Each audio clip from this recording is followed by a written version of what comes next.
Hello, I'm MC Toon, and it's Tuesday night. That means that there's a debate, a flat Earth debate, and we have a very special one, one that is different.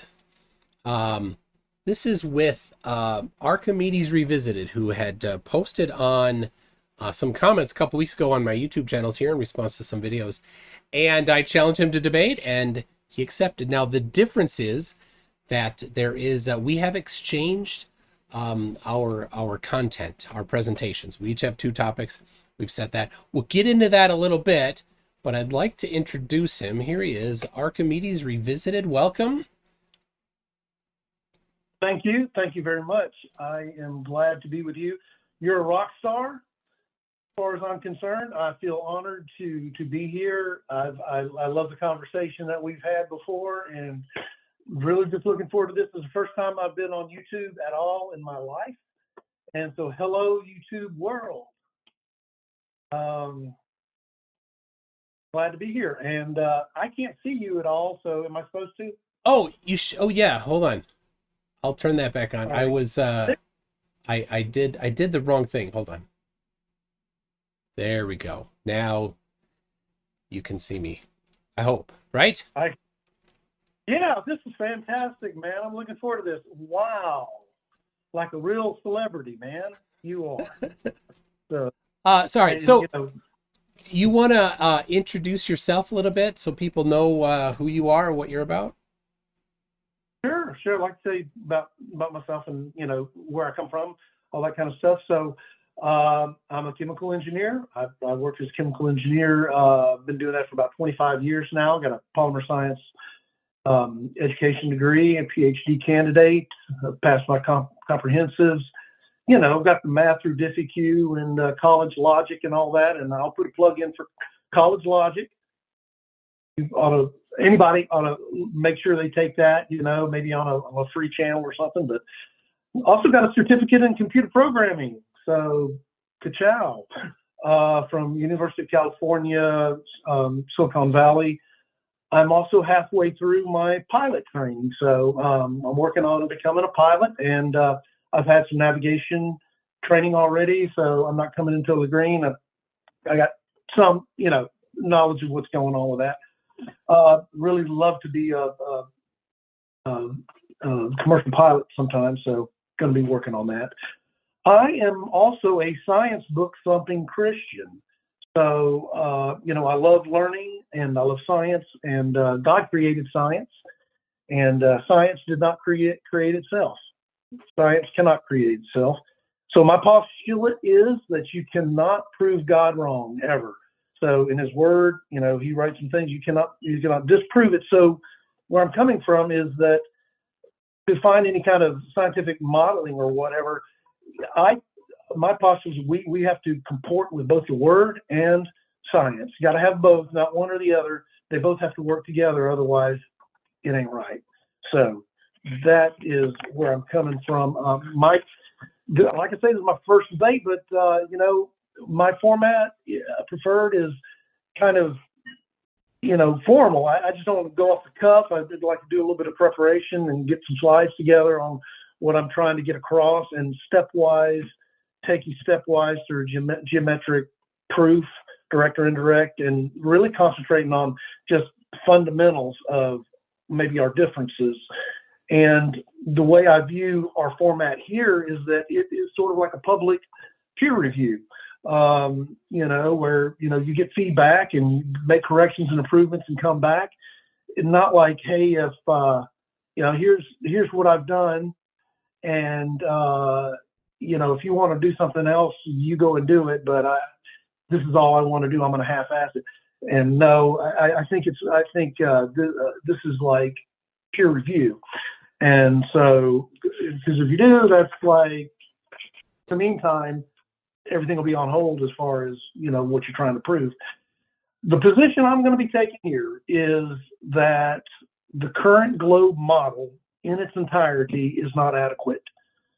There's problems, and it's incoherent, a lot of times incorrect, just not all there. I think here and there's some coherency, but in many respects, it is incoherent. And I will enjoy pointing out where you can't have it both ways, showing the conflict in your reasoning and therefore disproving a premise, and with doing indirect geometric proofs.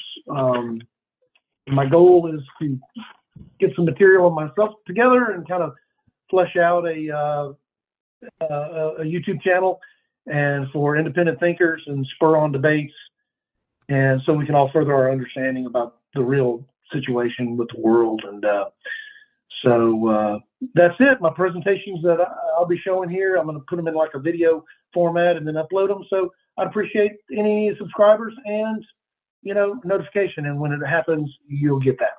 So thank you, Mike. I really appreciate your invitation. All right. Well, in the meantime, Johnny O showed up. Yes, I said it was going to be a little bit late because of work, Mr. Toon. And so you were. Yeah.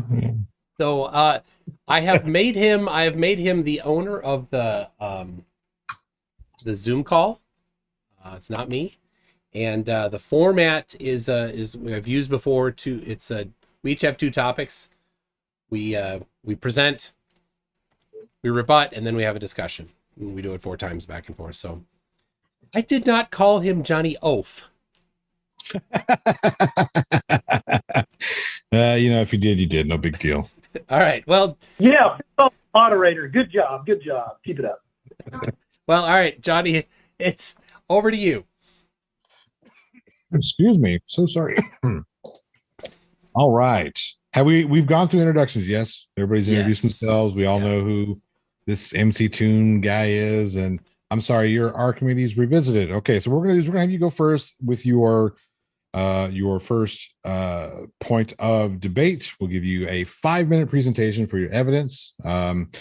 MC Toon will not be allowed to interrupt or even speak during this, because he will be zippered and duct taped. So you will have 5 uninterrupted minutes, and then we'll have MC Toon. He will go and rebut your points, and then we'll do a 10-minute back and forth. So as long as we agree, your 5 minutes will start as soon as I get this stupid timer up. Hey, listen about it. You know, I really haven't done any timing on my presentation. It's not very long, but I mean, we don't need to be too specific. Yeah, I mean, we're not going to deduct points if you're in 5. Yeah, I want to make sure I get to my conclusion slide, you know. Gotcha. All right, so I'm muting Mr. Toon, and your 5 minutes starts when you're ready. Hey, hold on a second. Can you let me share my my screen? Yeah, you can. Yes, at the bottom you should have share screen. If you'll click on that. Okay, yeah, got that. Now, what I'd like to know is it going to look better when I do the presentation format, or in the presenter, or is it going to be better just to go through the slides? I don't know. I'm going to go ahead and pull it, say share, and then do this. Does that look like tell me if this starts the slideshow. Does that start the slideshow? I am not getting anything from your end. Do you see that? The presentation? Do you see my presentation? I do not. This one. There we go. Okay. There we go. All right. So I'm going to go back to here. I would like to be able to do the slideshow. So I'll press that and do it. Can you see it? Yes, whenever you're ready. Okay. Thank you. Antipodes of Antarctica problem. There are inconsistencies with the GPS distances that I found in some instances with the Earth coordinates that have been done by GPS, especially in Antarctica. And I will show you this. There are distances in Antarctica determined by using standard arc length calculations that are inconsistent with GPS distances. This shows that the global model of the Earth is inadequate. We'll show you an example with 2 exploration stations that are at the same latitude. And they're actually much closer in distance with the GPS mapping, the Google Earth tool, than by spherical geometry calculations. So that discrepancy is a real issue. In case you did not know, GPS stands for Global Positioning System. Gives you latitude, longitude, distance based on spherical math model. The key here is that it's a surface distance. The surface distances from those tools are based on an arc over the surface.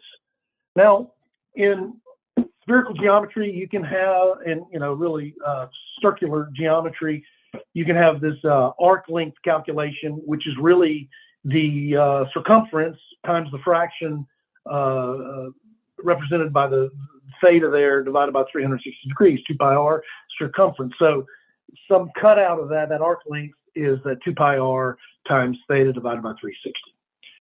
All right, now what I've done is selected 2 points on Antarctica, Rothera, and Casey. It actually turns out to be pretty close to antipodes, and but that's not really the main issue here. What I did is try to find 2 points that were established already on a map, so that when I do the tool, there's not very much question about where I position the tool. So I chose Rothera and Casey. Notice that the latitudes are very close, 67, 34 minutes, and 66, 17 minutes.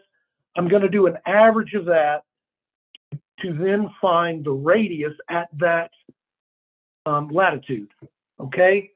I've got all this written over here in red that's saying, we could have done direct antipodes if we wanted to, but then, you're just selecting tool in the middle of snow. And I wanted to, have a landmark there. So, and then of course we have the west and east longitudes. There's my source down there. Everything's written as where I got this information. Now I went to Google Earth and I selected this distance from Casey to Rothera, 5,147 kilometers, going across on an arc on the surface of Antarctica. Now, so if I go to check the arc length, I need to find this actual distance here. So using the longitudes, I find if you add them together, that's 178.64. It's almost in a straight line, right? And then I also went to this source here and I found that at 66.92 degrees latitude, which is the average of those two latitudes within, a degree, very close, 6360 is the radius. I plug that into my arc length calculation. I use the ratio of the longitude to 360, 19,000 kilometers, so using spherical geometry and GPS position, I get 19,829 kilometers, really wacky, and GPS mapping Google Earth, 5,147. This is an error about 5 times the GPS distance. And so my conclusion is that globe mathematical model using GPS and spherical geometry are not coherent in all places, and therefore the model is shown to be inadequate on the order of 400% error, and globe math is not consistent worldwide, therefore incorrect. And the fear of the Lord is the beginning of knowledge, Proverbs 1:7, and he drew a circle on the face of the deep, Proverbs 8:27. Thank you. All right. How did I do on time? You actually came in about 20 seconds under time, so very good. Wow. I'm glad I talked faster than normal. All right, MC Toon, your rebuttal, please. Your 5 minutes starts when you are ready. Yeah, can you, I'm going to have to share. Okay, you got it. A second, I'll start my sharing on.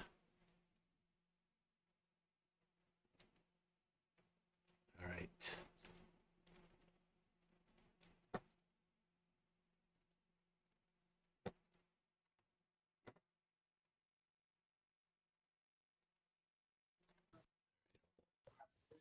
It's not, oh, there it is. It's up on my side. So. You guys see it? All right. I have to prep the The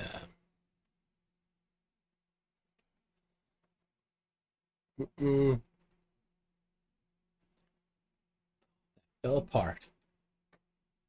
I have to prep the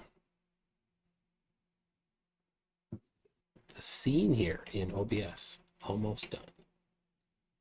I had it set up ahead of time and then it wasn't right. Okay. So the you used 66.92 degrees as the that's what you got for the average. And then what you did is you used that number. What you didn't subtract from 90, you just used that number, 66.92 degrees, and then used that formula, 2 pi r times the ratio of the angle to 360 degrees, which is actually the distance from one of those points up to the equator, not the distance between the 2 points.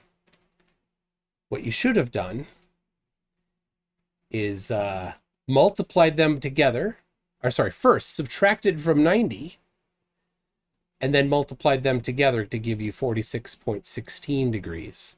Then apply the formula, and you get a distance of 5,204 kilometers, which matches the Hypersine formula and what Google Earth says and everything. So it seems that the error was kind of simple. You didn't subtract from 90.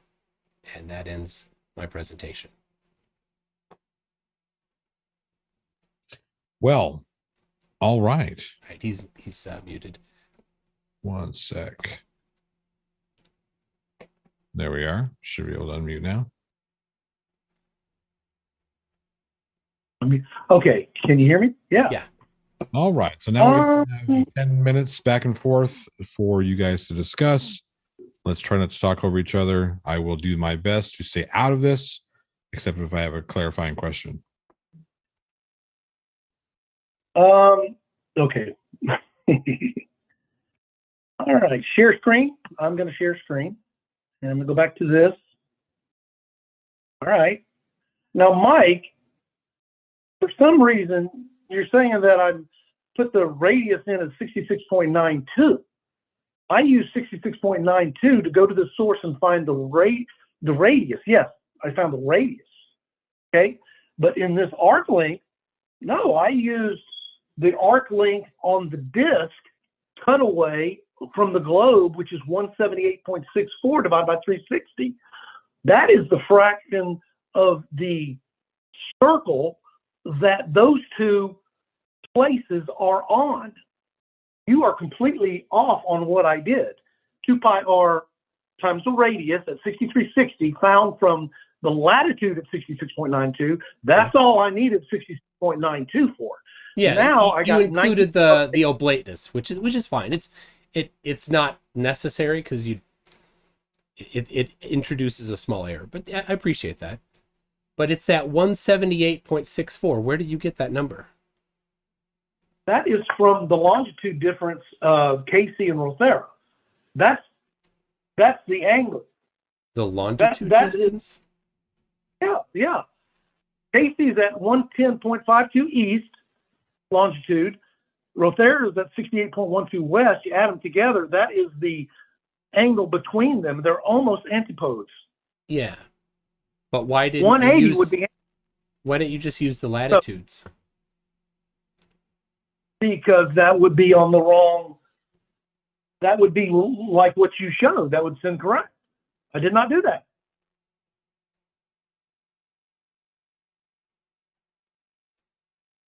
Can you demonstrate or explain why it would be incorrect? Why it would be incorrect? Okay, so am I debating you or Mike?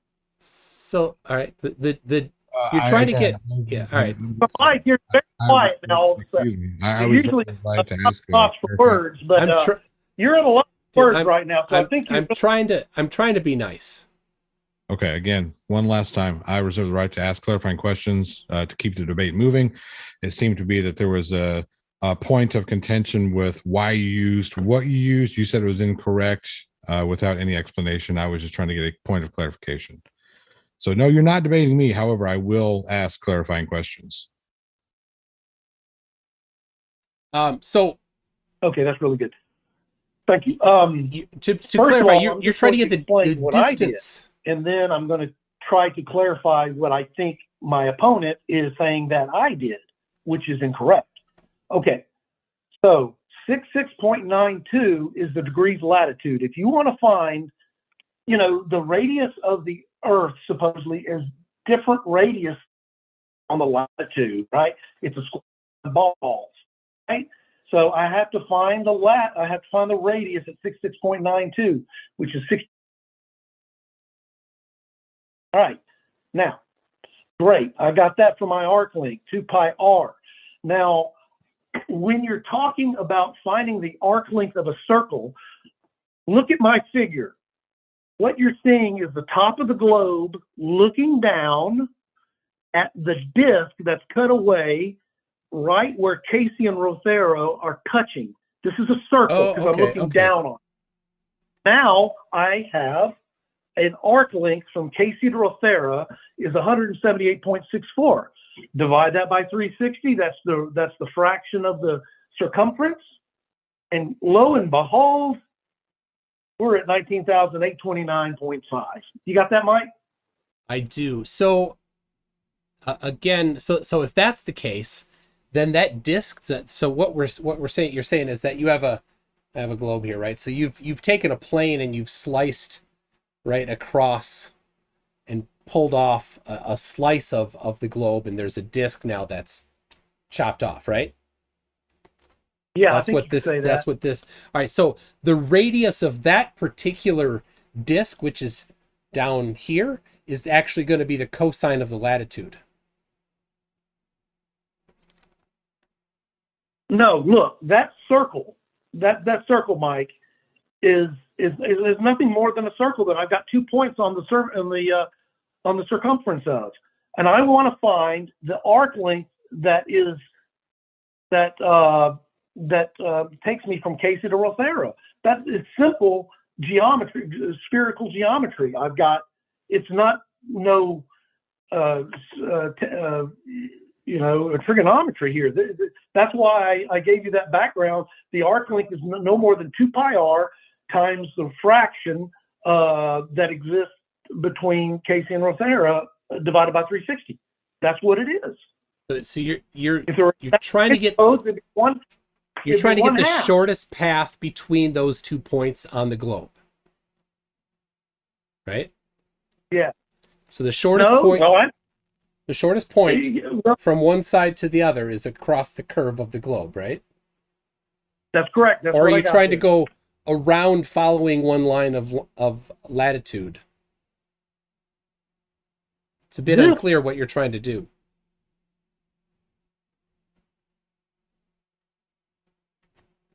This this is the obtuse angle here.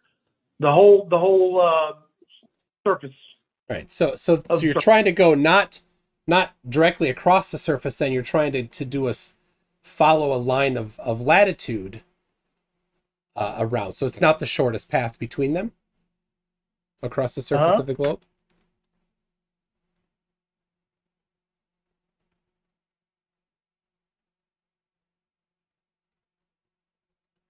So to get the distance between them, you'd use the Haversine formula. That'd be one way. But the method you use, the arc length method, is a fine way to do it. As well. But you need to get the arc that's on the great circle between those 2 points, not the disk that's sliced off and then follow a line of longitude on that disk.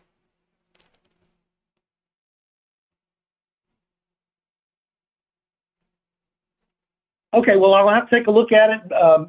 Maybe you're right about that, but I'll have to recalculate it. But even if we're going to use a different perspective of that, 20,000 kilometers is going to be pretty significant just to go around the shoreline of but the radius of that disk that's sliced off isn't the radius of the Earth at that point, the radius of that disk is the cosine of the radius of the Earth at that slice. The cosine of the radius. You've done differential equations in calculus. I'm going to expect that you can handle this.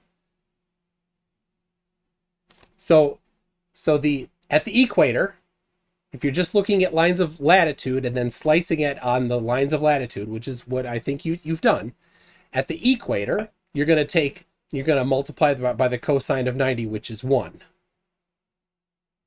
The cosine of 0, which is 1. Sorry. Cosine of 0, which is 1 at the equator. And then when you move south by 10 degrees, say, so you slice it at the 80 degrees south latitude, you're going to multiply then the entire radius of the Earth to get that radius of that disk by the cosine of 10 degrees. It's not 90 to 80 degrees south. It's 10 degrees south at the equator. 90 seconds. Anyway, you need to multiply by the cosine of the latitude to get the radius of the disk that's sliced off by that plane. Okay, if you disagree with my math, like I said, this is about, looking at peer review. So I'll take into consideration what you said, and if we need to revise, but I don't know. I think we're going to still be able to show that there's a big discrepancy because those are, it's very close. Maybe there's some error, sure. I'll find out. All right.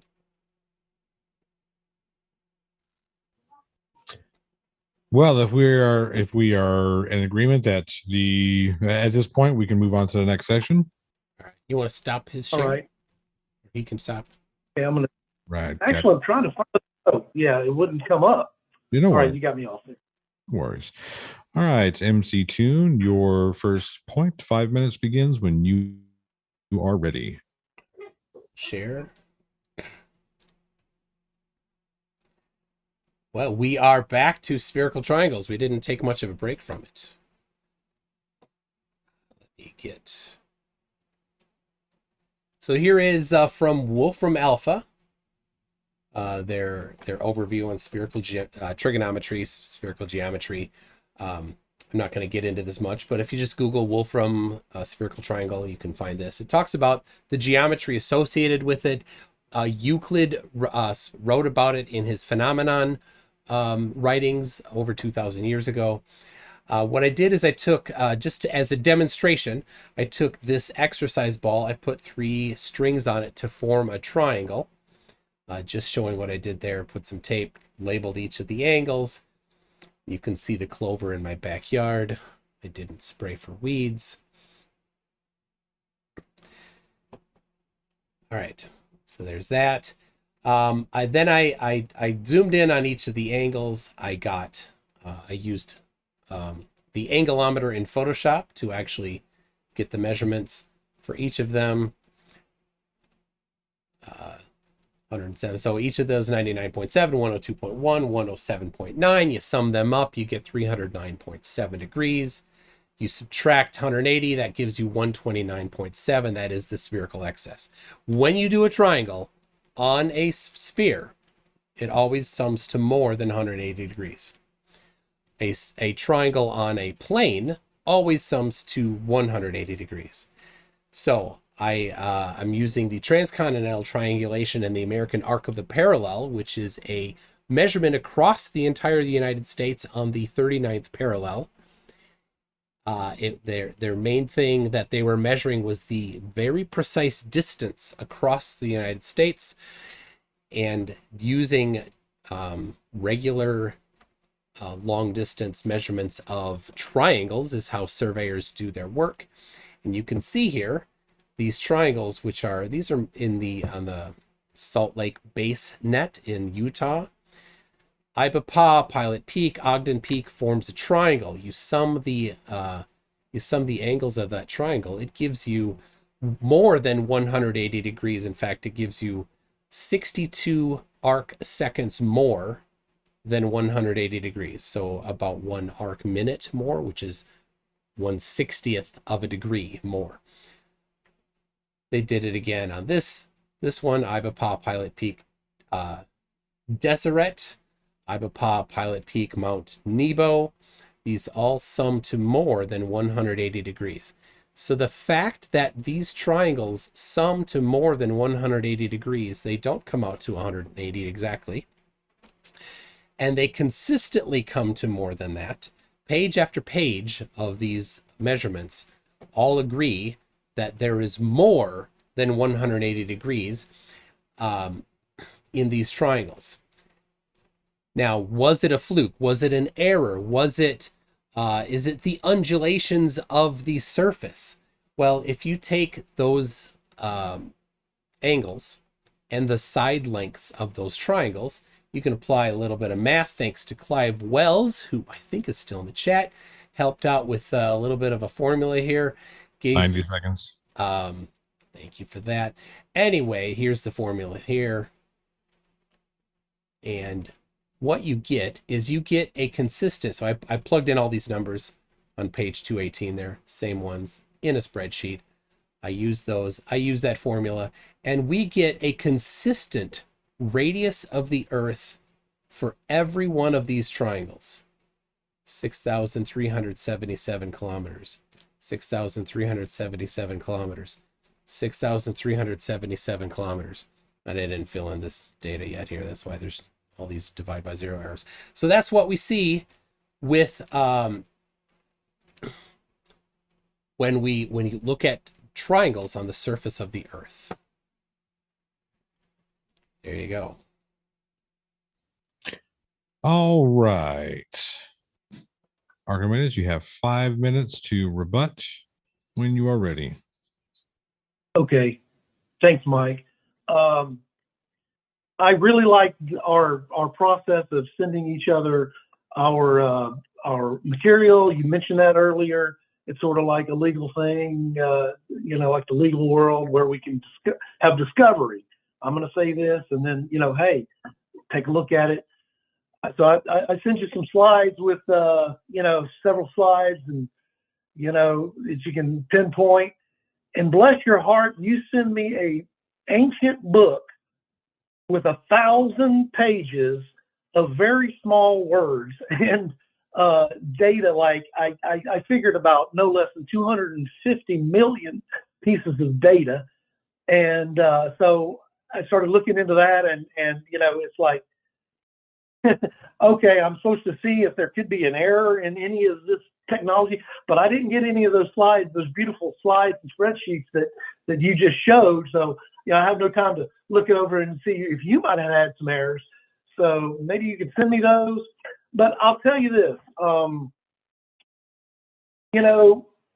just because we've got, the United States on both sides, right, is at sea level, and it's somewhere in the middle. It's higher than sea level, and it's not quite, uniform.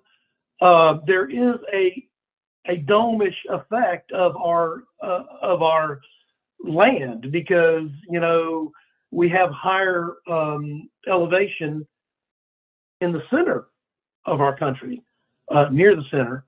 It kind of undulates a little bit. I've looked into that. So can you address how this could, make sure that you're not getting confused with just a dome-ish effect of our continent, and maybe and having that data, consistent with what you would call a sphere. Go ahead. All right.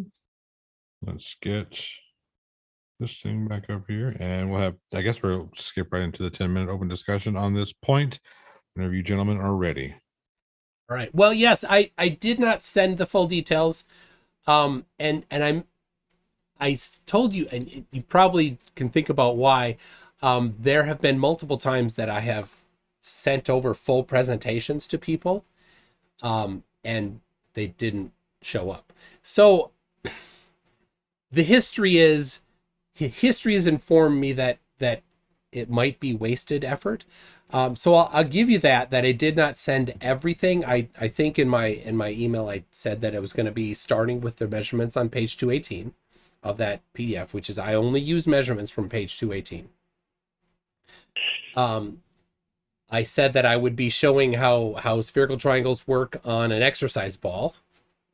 I mean, I could have sent you the pictures of that, but being an engineer, you have the background in spherical trigonometry like I do. So I apologize for not having sent that the more details before. It's on my website, mctoon.net/se, including the derivation of the formulas. But for the domish effect, I already addressed that. The consistent radius that's gotten from the measurements shows that it's not just a domish effect. It's consistent all across the entire United States. You can apply that same formula to all the measurements. You get the same radius of the Earth. This type of trigonometry is not deeply affected by the elevations because you're at a point on the surface and you're looking at another point on the surface, and so from your perspective, it's tipping away from you. But it doesn't matter because you're just doing the horizontal angle. So when both of them tip away, it doesn't change because how far they tip away doesn't change your azimuth angle. But in the book, it does actually use slightly different trigonometry at the higher elevations to deal with the point that is at sea level, which is somewhere down deeper underneath the mountains. That is where the tangent point comes out from that angle that they're measuring. It's very slight, but the book does address it, and I know I wouldn't expect that you have done that. You still get the point being not the specific numbers, but that everywhere you go, there is spherical excess. So go ahead. Okay. Well, I still think we haven't really resolved the fact that we could have a shape of the Earth and world that is somewhat rotund, but just geocentric as well. So I'm not making any claims, but I just think that it's not completely descriptive of the entire world. I mean, we're talking about our continent, which I already know, we go from sea level to high, thousands of feet, right? So in the center. So okay, we'll leave that. Well, I have one more topic to address. You complained that it was an ancient book. It's 122 years old, so it's kind of old. I use that on purpose because it predates NASA. And flat earthers hate NASA. It long predates NASA. It predates most of the people being born that were involved in NASA. I wish we could just page through that and give the people an idea that it looked ancient because of the print. It was not a good copy of that. It was hard to even read a lot of the words that were small in the graphs and in the tables. It was really bad kind of thing. I would just say, hey, maybe blow it up and retype what those are. You can zoom in with a good PDF viewer. But on the other hand, and don't get me wrong on this, you referenced a book over 2,000 years old, or around 2,000 years old for the newest writings. And probably the writings that you would want to refer to are much older than 2,000 years old. I have no problem with the Bible myself, but I don't think that you have a position criticizing the 122-year-old book that I produced that actually has measurements being ancient, when the other one that you're referring to is significantly older. Age has I don't care about the age. That's no problem. It's just the quality of age, though. Well, I did. I said it was a very old book. It was a very old appearance of the print that was in it, is what I was getting at. I don't care how old it is. It could be 10,000. I love the classics, man. Archimedes, baby. I love classics, All man. right. I love old stuff, but I want to be able to read it.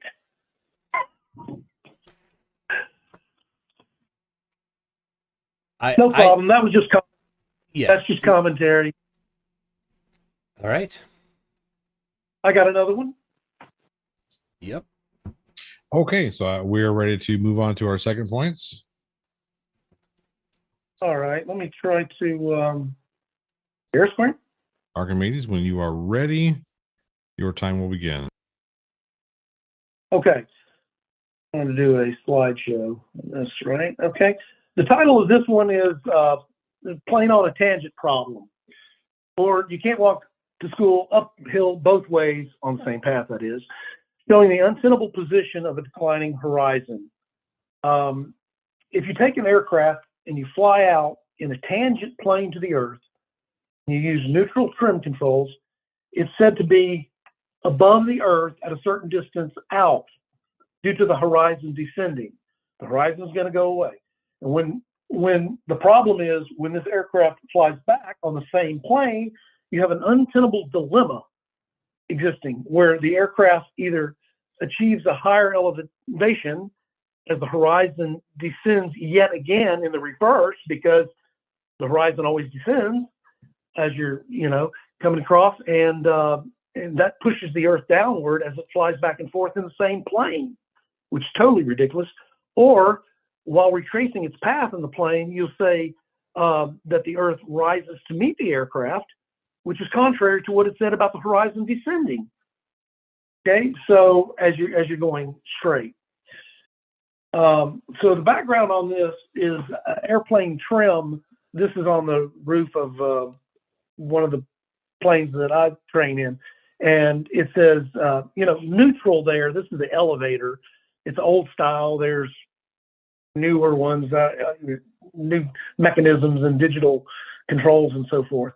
This gives you the idea that you can set a neutral trim and fly in a real plane, a real physical plane, by getting the proper trim. Now, a pilot can set the neutral trim.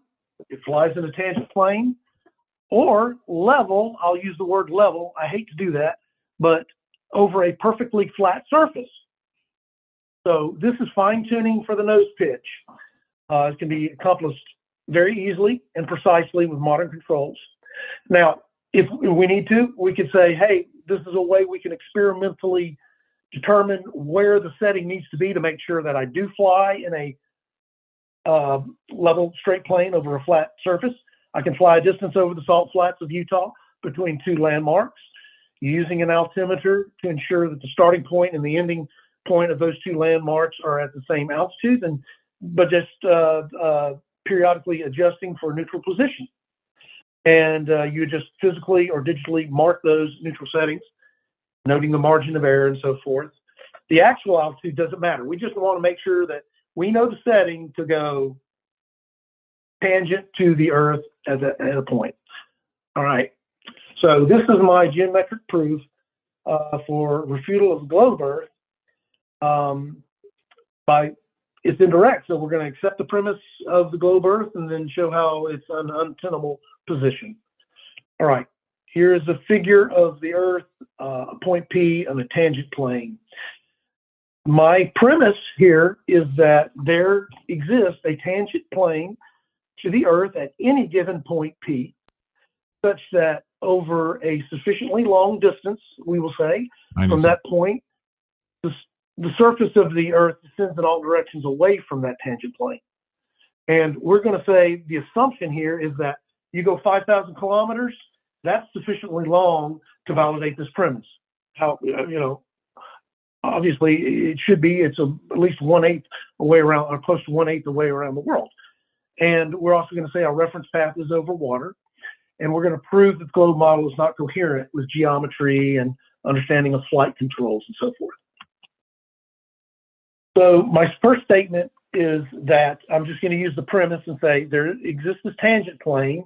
And if I go from P to Q, this arc is greater than or equal to 5,000 kilometers. You can't say that my idea is to say we're going to use 5,000, and so to be very clear, no local undulations or whatever is going to affect this. All right. Now, because a plane cannot fly at a tangent over the horizon because it'll get hung up on small rocks and tall grass and so forth, we also say here in the statement there's just a plane above that is further from the Earth's surface and parallel to the tangent plane, from which the Earth likewise descends. Okay, that's the definition of a parallel plane. The plane, that airplane is in that, aircraft is in that. Now I'm defining some points here. All using right. that parallel plane. Time. That is your time. Okay. All right. Can I keep going, Mike? If you want to take 10 seconds to wrap up your point, please. Do more. Let them do more. Okay. Anyway, basically, we're going to see that at higher altitudes, the plane is above this point QT, and it's lower there. But if I turn the plane around and go back, which is physically possible to do, I can definitely be on that plane, no question about it. I go to point O. Now I either have two choices. The Earth is going to rise to meet me, which is contrary to our understanding and thought, or it's going to constantly descend, which I'm going to be pushing the Earth down just by flying back and forth. That does not happen. So this is unsatisfactory. Now, another major problem here is the nose pitch above QT. If I do go like this and I'm at Q and I look up, that plane is climbing when it has never manipulated the elevator controls, which is completely absurd. You have to manipulate controls to be able to rise and pitch. Okay? All right. So therefore, the descending horizon has been refuted. Fear of the Lord is the beginning of knowledge. Okay? Can't walk both ways uphill. All right. And I will stop the share.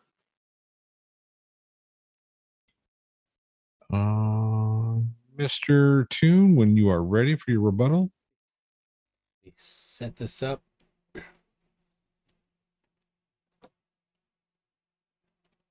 Share screen.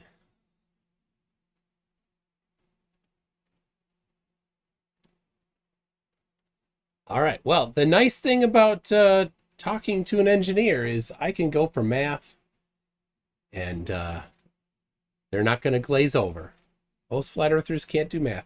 All right. So this is a somewhat simplified diagram of a plane in flight, but there are four forces that mainly at play when you're flying. You got thrust and drag, not a big part of this particular one. Now we've got lift and the downward weight. The downward weight you can see on this is the angle straight down, and you can see the lift is up, but it's not exactly up. It sets a slight angle up. A lot of the diagrams show it to be exactly up, but it's not quite. We can take that and then, let me show you this here before we get to that part. This is the formula for lift, the lift formula. It is the absolute pressure on the top there divided by the specific gas constant and the absolute temperature. The pressure then you need to get pressure is directly to that gives you density. That's not the lift formula, that's the density formula. Anyway, the point is that lift is directly proportional to pressure if you haven't changed anything else. If you leave the speed the same, the lift is dependent on pressure. Lower the pressure, lower the lift. So here we have your diagram, and I tip the plane up a little bit and I put those two arrows in there. You've got the downward vector straight down on the left there. And then the left plane, we have the upward arrow that is lift, slightly at an angle. If that plane were to go in an actual true straight line over the globe Earth, what would happen is the downward vector will now change, and it is no longer straight down. It is now tipped back from the perspective of the plane. Also, since the elevation has gone up, the air pressure is lower and the lift is lower. If you don't make any other changes, you'll stall. But changes will happen automatically because the plane as shown here, you have that little CG, the center of gravity. It will pivot on that. As the downward vector changes, it pivots on that center of gravity. So rather than this happening, if you make no changes, this is what happens. The plane will automatically pivot on the center of gravity due to the downward vector changing its angle. So if you go just 70 miles, it changes in deflection of the downward vector by only 1 degree. It's not much over 70 miles. You go 140 miles, you get another degree. But they compound, or sorry, they don't compound, because by the time you finish your first 70 miles, it has pivoted already. Now, there's lots of small fluctuations that happen when you fly. Air turbulence and wind buffeting and all sorts of things like that cause it to change around, and those you feel, which is significantly more than the amount that you feel due to the curvature of the Earth, because it's only 1 degree over 70 miles. It's not a huge amount on the distance you fly. So your diagram where it keeps going, that's not how it works on a globe. That might be how it would work on flat Earth. But in the end, all you've done is shown that you didn't quite understand, I think, the flight dynamics. And you definitely will have trouble trying to get your multi-engine license if you continue with that particular belief, I think. So good luck on that. And that's all I have. All right, gentlemen. We'll start the back and forth. Give me 1 second. Archimedes, there you go. You should be able to unmute.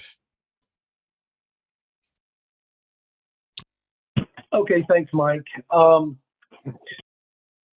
You are saying that this change in pressure is going to occur as I continue to fly straight? Yeah, if you actually did fly straight and somehow magically were able to show up 500 kilometers away from where you started in a straight line with the same amount of trim, the same amount of throttle, and the same position of the airplane relative to where it was before, you'd stall. This is not a we're not delving into the controls as much. The point is flying in that plane. Okay, that plane is real. It exists. It's a tangent plane, and I can fly in that plane if I want to. Now, I will give you the fact that as you climb in altitude, the pressure tends to go down, but there's lots of dynamics that could happen. I think we're buffering. Higher pressure. 1 second. I think we're buffering. Oh, yeah. Hold on. All right, give it 1 second because I want to make sure that we're getting everybody's argument. Just want to make sure we're not buffering anymore. Do you know how much we discussed that was not buffered? We'll take it back. I'm still seeing buffering. Just a second here. Yeah, we'll take it back to your point about the airplane just as soon as we can verify. Wow, it is there. Oh, it dumped pretty hard there for a second. So live chat, let me know if we're good. All right. I think we're okay. I think I got it. Yeah, I canceled something that might have kicked off a download. There we go. All right, let me have a thumbs up in the side chat if everybody's good. I think we're okay to continue. Give me just 1 second to verify, make sure everybody's caught up with us, and then we'll go back to your point on the airplane. Hey, let me know.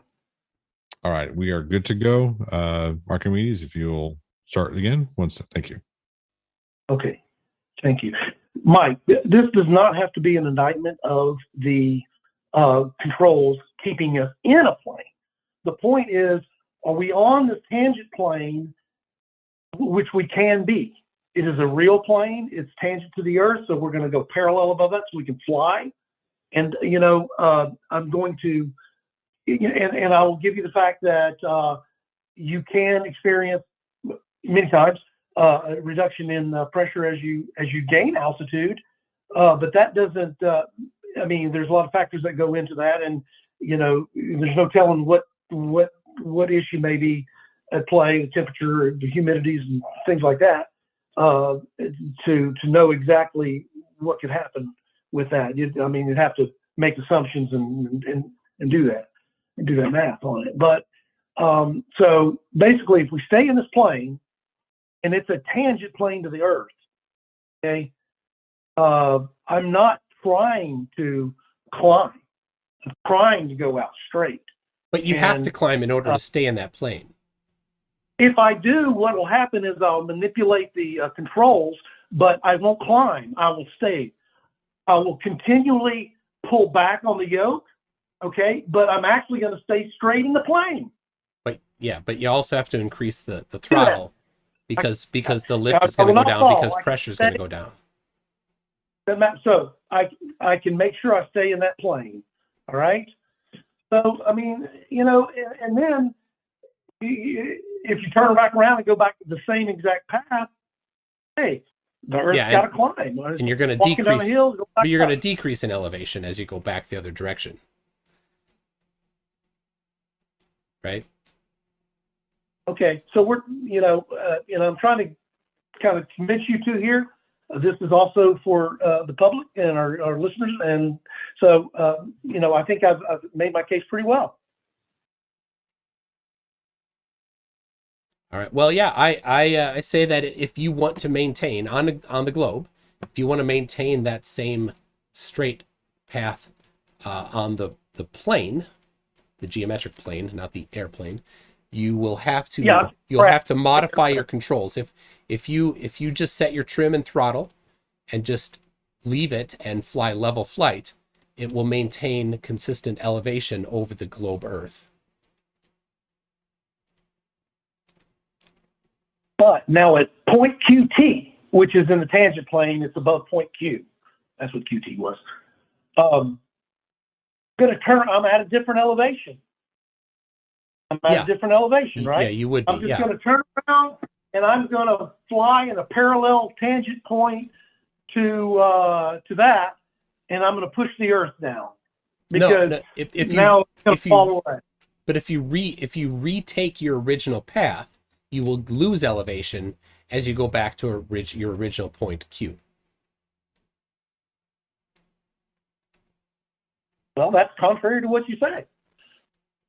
We go straight and level flight, and you're saying that the ground is going to come to me. That's level contrary flight. To what? Level flight is not straight. Level flight is curving with the curvature I'm not of the saying Earth. level. I'm saying in the parallel plane.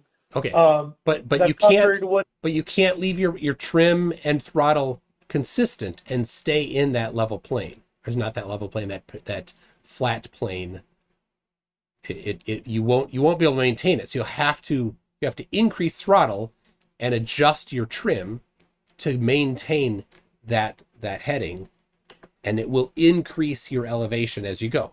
And then if you turn around and you head back to point Q, you'll reduce your elevation on the way back. Or if you wanted then to reposition, turn around the other way and set your new point, which is a higher elevation than before, as your new point Q, call it Q prime, and then head on another plane, geometric plane, back to point QT prime, you'll again gain elevation. And when you get there, you will be at significantly more elevation than when you started with point Q.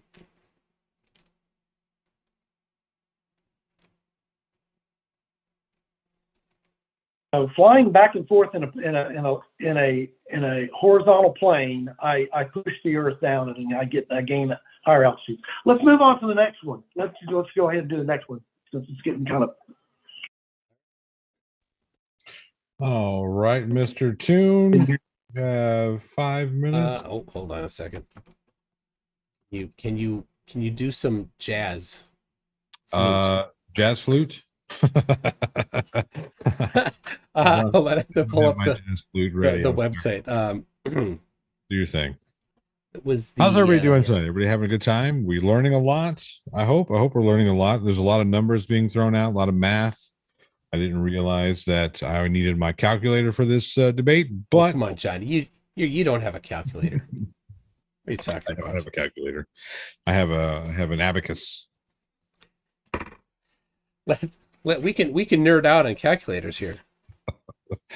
Here's mine. Here's my. I have an abacus, a little thing, You know. What calculator did you use, Archimedes? Oh, I think he's muted. All right, I have mine ready anyway. So I'll do it in my head. all right. All right. Let me share my screen. All right. There it is. All right. So this is my December 2019 solstice measurement. Right there. Okay. So I, myself and a couple others, we measured the angle to the sun at local solar noon there were 3 of us on this particular day, at local solar noon. So we did the Eratosthenes style measurement. Eratosthenes himself did not confirm or deny the shape of the Earth. There was only one measurement in his, but there are 3 of them in ours, which gives us enough to confirm or deny either hypothesis, which I'll get into later. But here's the setup. Here I used a tripod. You can see on the tripod I even have zip tied some bubble levels to make sure it's straight. I marked there the length of the shadow, 121 inches. The height of the tripod is 50 1/4 inches. 50 1/8 inches there. There's the actual numbers. So giving me 22.54 degrees as the elevation of the sun at local solar noon. Here is the Google spreadsheet with my measurement along with a few others. Mine is here in the middle. I was at 45 degrees north, just a tiny bit north of 45 degrees where I live in Minneapolis. We had somebody else at a little bit farther north, and then Neriel, who owns this spreadsheet, he was in Jerusalem area near Jerusalem, measured it at 31.35 degrees is his latitude. The angles that we got, 21, 22, 36, not going to go into that a whole lot, but the distance from the Tropic of Capricorn is well known.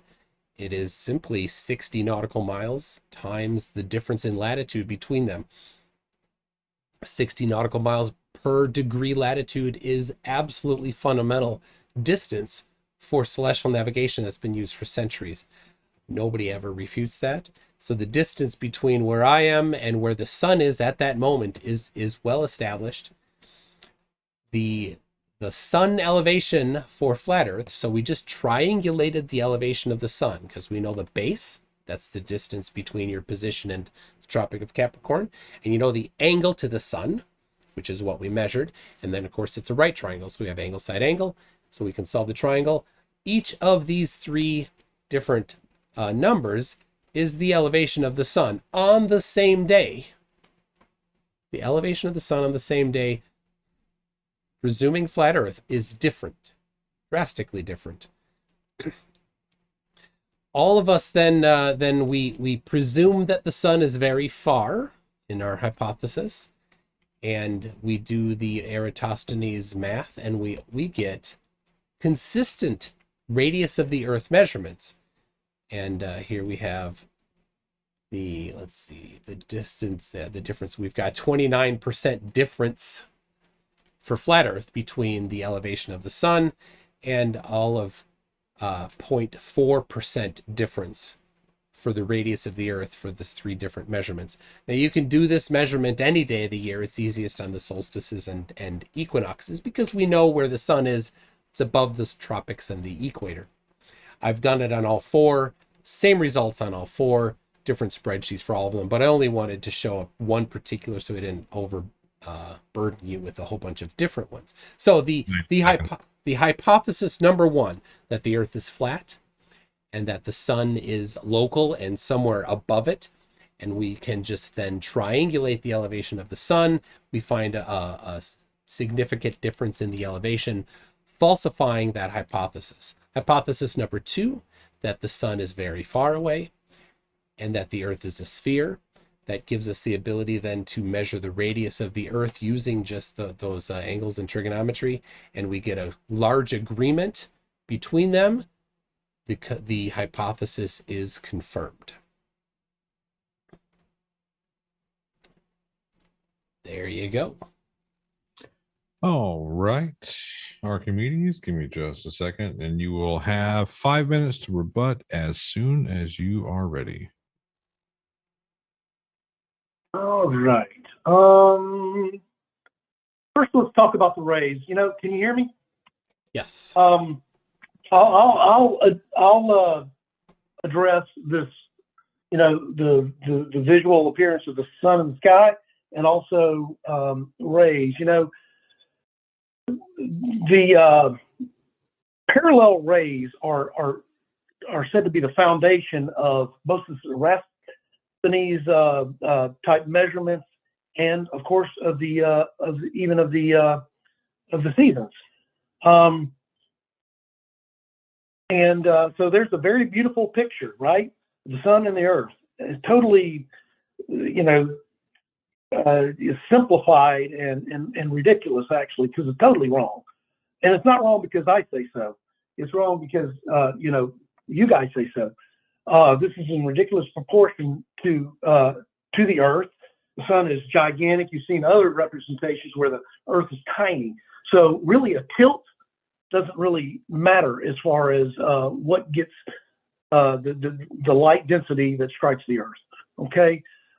We know that light emanates in all directions from every point on the sun, because light emanates from every direction from the source, and therefore it hits us in every direction. So this is just way too simplistic. So we shouldn't even use a figure that is totally wrong. Let me say something here. I'm got to go ahead and get over to where I was. So here is the solar eclipse explained by converging light.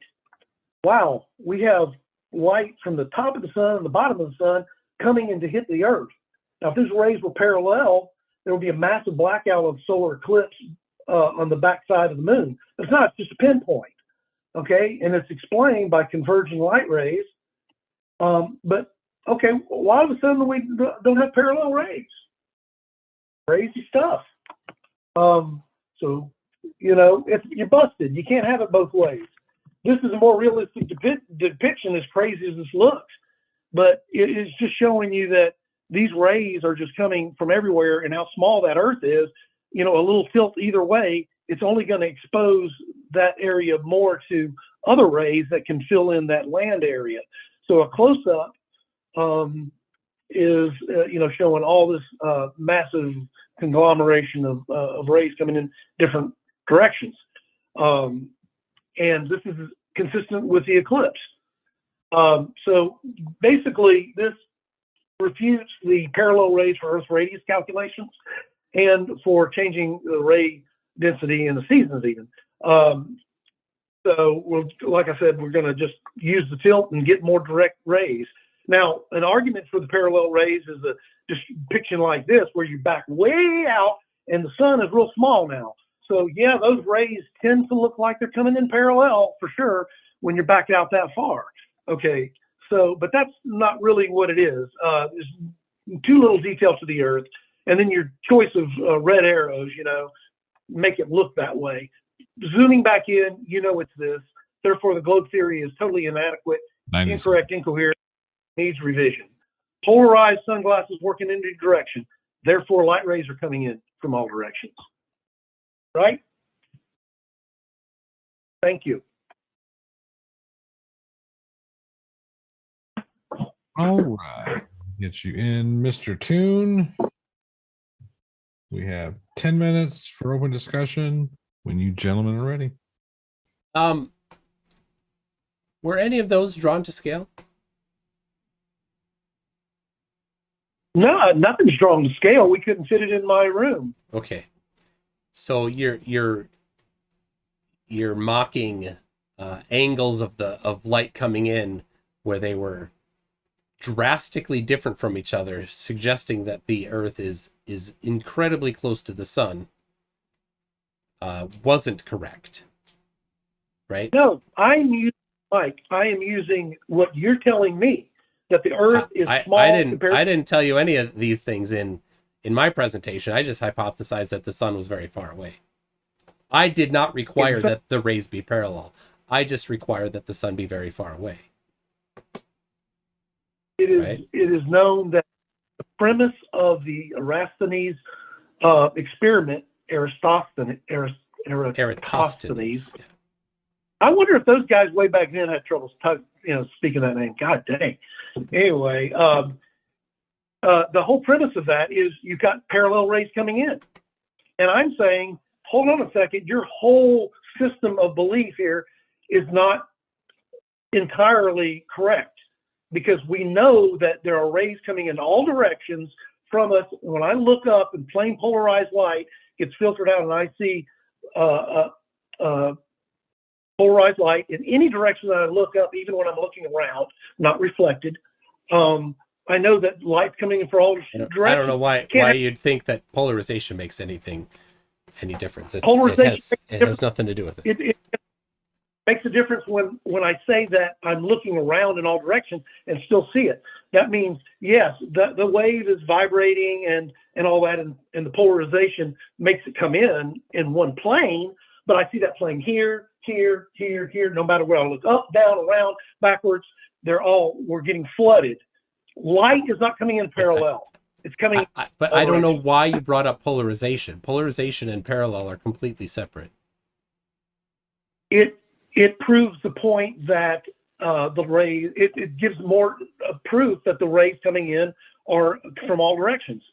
That's exactly why I said that. No, polarization is about the... I know what polarization is. It's plain polarized light. We use it all the time. UV, IR, Viz. Okay. So why would polarization depend on the angle that the light comes in?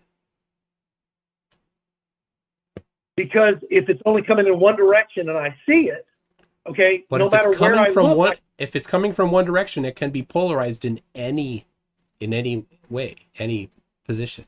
Polarized. Everywhere I look, everybody that has sunglasses out there knows they work in a direction because we have light coming from all directions.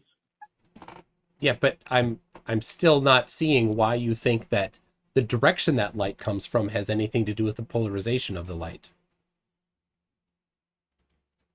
I understand that as a chemical engineer, you maybe didn't get the electromagnetism background that I did in my studies.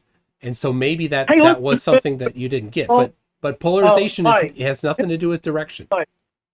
Mike, insults are way beneath you, man. No, I'm not trying to insult. I'm saying that I have the background in this. And I'm just saying look, you might not. I would not be good at statics and dynamics. It's not my thing. Fallacies of ad hominem and insults. So let's don't do that. So no, I understand. The plain polarized light is coming in, and from all directions, directly into your eyes. So therefore, it's proving that there was a ray there. That's why it's important to say that it's plain polarized in all directions. All right. So then your diagram though, but your diagram, if your diagram showed the non-parallel light rays to scale rather than the greatly exaggerated angles, it wouldn't be so deceptive. You are arguing that light does not come in all directions to the surface of the Earth? I'm sure that you are, because that's the whole premise of what you're doing. But I'm talking to the people out there. You're putting words in my mouth. I think, light comes in very nearly parallel, but not parallel. That is the premise. That is very nearly parallel. Yeah, but that's and your diagram was very much not parallel. Your diagram had rays of light coming in around 90 degrees non-parallel to each other. I don't need to bring it back up, but look, the sun, one of the descriptions for the solar eclipse showed it coming from the top of the sun and from the bottom of the sun, and then crossing. So yes, it is completely wide open like that. It's in all directions. Because remember the scale. Gosh, how could you forget the scale of the sun? This was your diagram. Your diagram was like this. That's what your diagram was like. It showed the rays coming in at drastically random angles all over the place, rather than almost parallel. Wrong.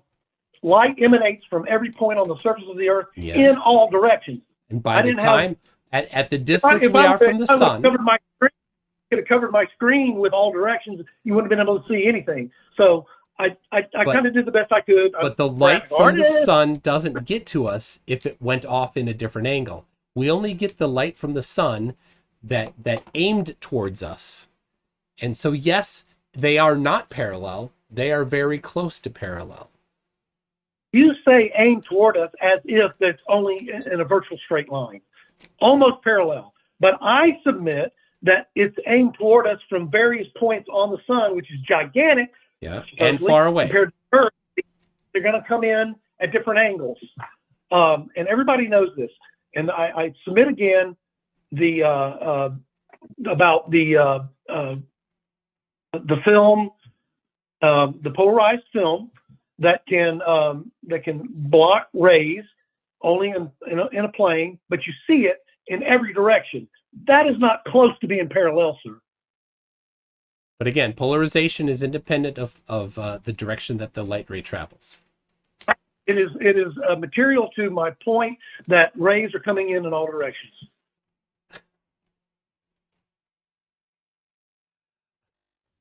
But there's nothing between the sun and the earth that's polarizing the light to be in any one particular way. The light that comes from the sun is non-polarized. I just said that you can use film that is polarizing, okay, and prove no matter where you aim that, it could be clear film or it could be your polarized glasses. No matter where you look, you're seeing light, and you know that it's polarized. So there had to be a ray coming from that direction to see it. So I think that your diagram, your not to scale diagram, where the rays were coming in from drastically different angles, is definitely not my claim. You're strawmanning me.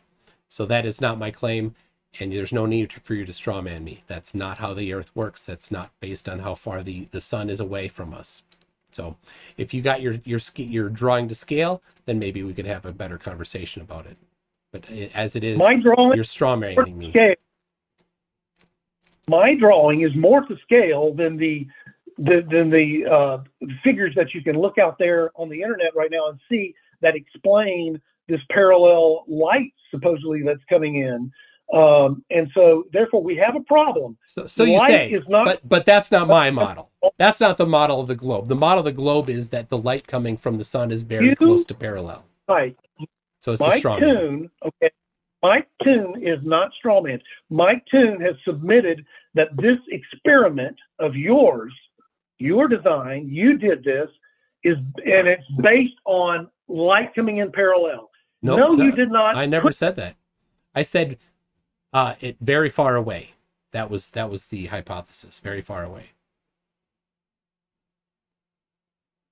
Okay, let's move on. I think everybody understands that parallel light has always been said. I've heard you say it.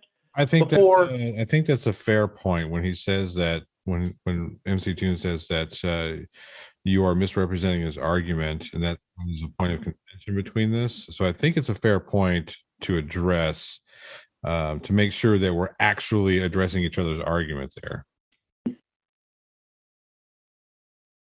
What would happen if, Mike, if the light came in drastically different angles? How would that affect your experiment? If in order for that to happen, though, the sun would have to be close. But yeah, that would make it very different. If the sun were close, then it would be significantly easier to triangulate the distance to the sun. But triangulating the distance to the sun we can't do the same way because of how far away it is.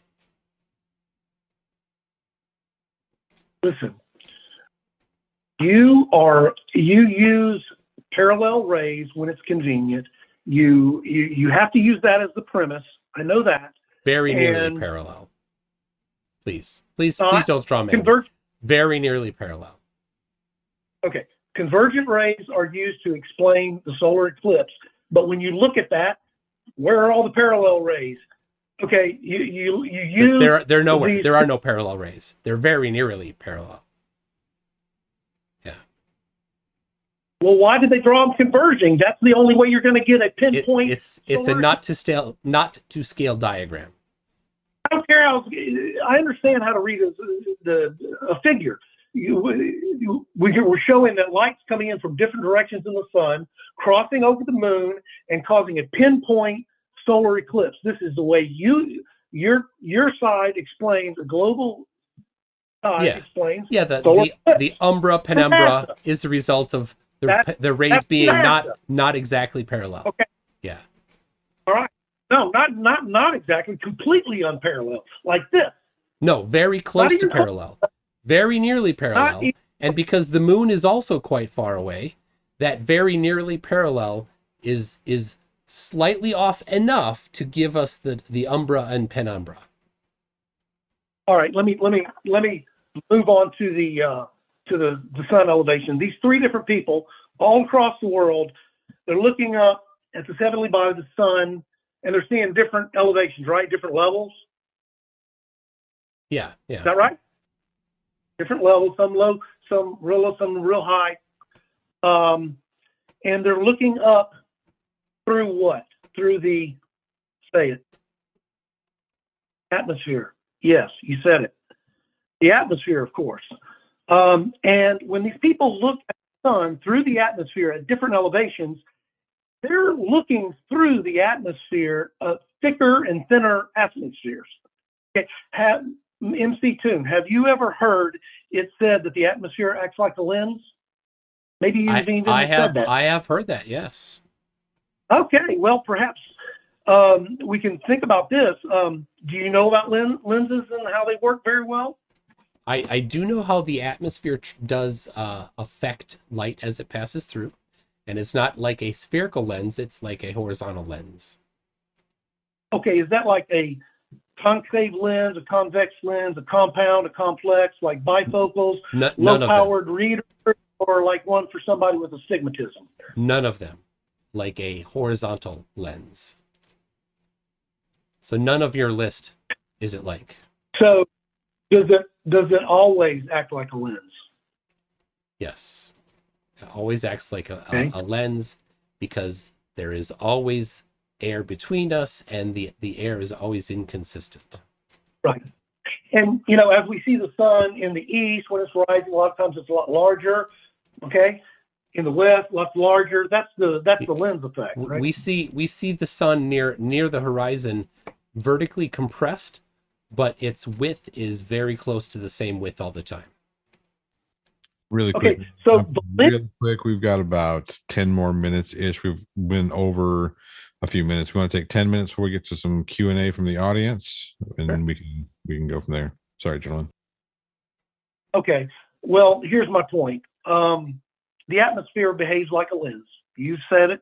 We all heard it. Like a horizontal lens. So make sure you don't strawman me. It works like a horizontal lens. Okay, so this horizontal lens can then affect position and sizes. Yes. Mostly position. The size will be vertically compressed. Right? Looking through different levels, different people. You obviously knew this. You said you knew it, but it didn't appear that you took the care to look at the effect of the lens effect, and then in your report say, hey, I looked at the lens and it's I can throw it out, or you know what, it is effect, and then I'm going to use it mathematically, treat it that way. So I feel like you need to go back to the drawing board on this and tell us what that effect is, and then say possibly maybe then the flat Earth representation might be a lot closer. I have in fact done that. There are standard tables for the effects of refraction on viewing things through the air, specifically the sun. And I have looked them up, and I have included them in my math. The problem is the margin of error of the measuring the line on the ground caused a larger discrepancy in the final measurement than including the effects of refraction. It was buried about 4 digits deep in the significant figures, where I really only have about 3 digits of three significant figures in my measurements. So the margin of error due to refraction is beyond the margin of error of my measurements. That's why I didn't include it. It's about 2. I think it raises the elevation of the sun by about 2 arc minutes for my particular measurement. At what location? For mine, at 45 degrees, at about 22 degrees in elevation, it raises it by about because the effects of refraction in the air cause things to appear slightly higher, not slightly lower. It actually doesn't help flat Earth. If it was more significant than that, it would actually make the flat Earth position worse, not better. But if you want to go through, I can go through the math, not at this moment, but we can go through the math. I can show you the lookup tables, and you can look at the history of how they got those specific numbers. It's actually part of celestial navigation. It's in all the nautical almanacs going back to the 1700s.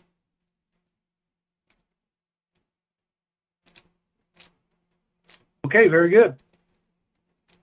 So I still feel like the basis of your whole experiments here, and it's very well worth me mentioning this and driving this home to listeners, that parallel rays is a fallacy. The rays have to come in at different angles. We know that they do through polarization. And that is my claim. Yep, that they come in at slightly different angles. So not slightly, yeah. Massive, all over the place. So, I still feel like, the difference between elevation could be a lot different based on how much atmosphere we are looking through. Because I too think, I'm totally fine with that. There is an atmosphere that acts like a lens. And so to the parallel rays, you have the math background. I would love to see your analysis of it, of a sun 150 million kilometers away with the radius. I don't remember the radius offhand, but the radius of the sun specifically, and then the variance from the top to bottom in the angle of the rays as they would come here. Okay, do that.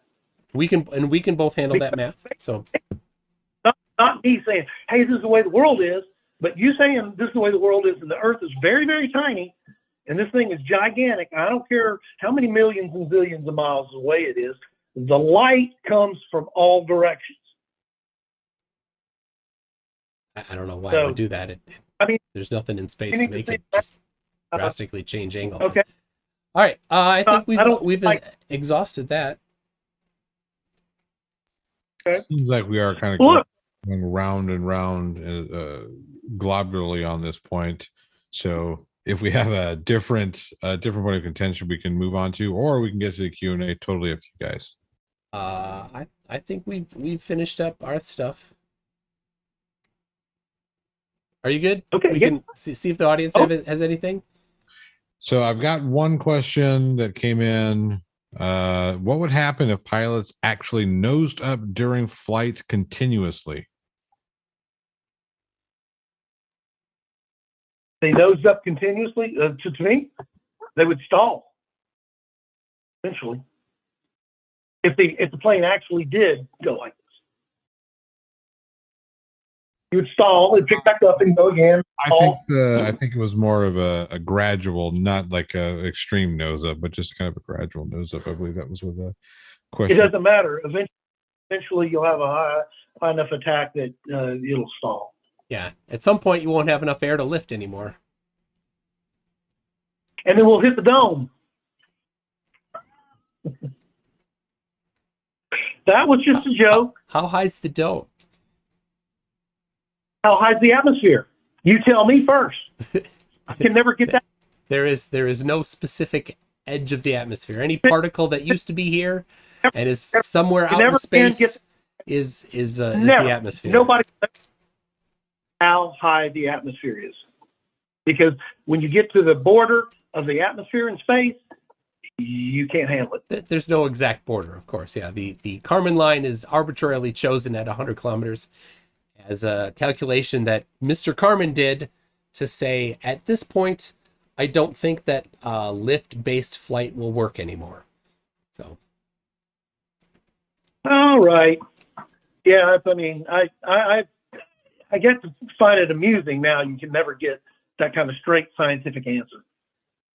That's because it's a gradient, and so you have to then choose a definition. Is there a specific pressure amount that is the edge of the atmosphere? Is it any particle, the farthest particle that used to be at Earth is now out somewhere else? Is it a density of particles, which is essentially the same as pressure? If you say, how would you pick it? Well, if you say the atmosphere can actually go basically forever, right, and just become less and less dense, what you're actually saying then is that the atmosphere can escape from Earth, and then you will eventually, at some point, not have any. You either have to have it. Some does escape, but because there's this downward force that pulls it back, not a lot of it escapes. Well, if it's a downward force, why is it escaping? Because why can't you tell me what the? Because some of the particles have enough velocity to escape. All right, we've got another question. This one comes via $5 super chat from Lael. It says, what are the flaws in the argument that sunrises and sunsets are caused by the rotation of the Earth?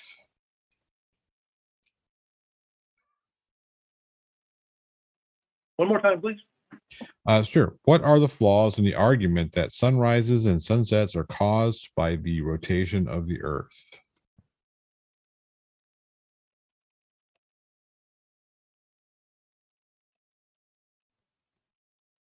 I think that's for you. Okay.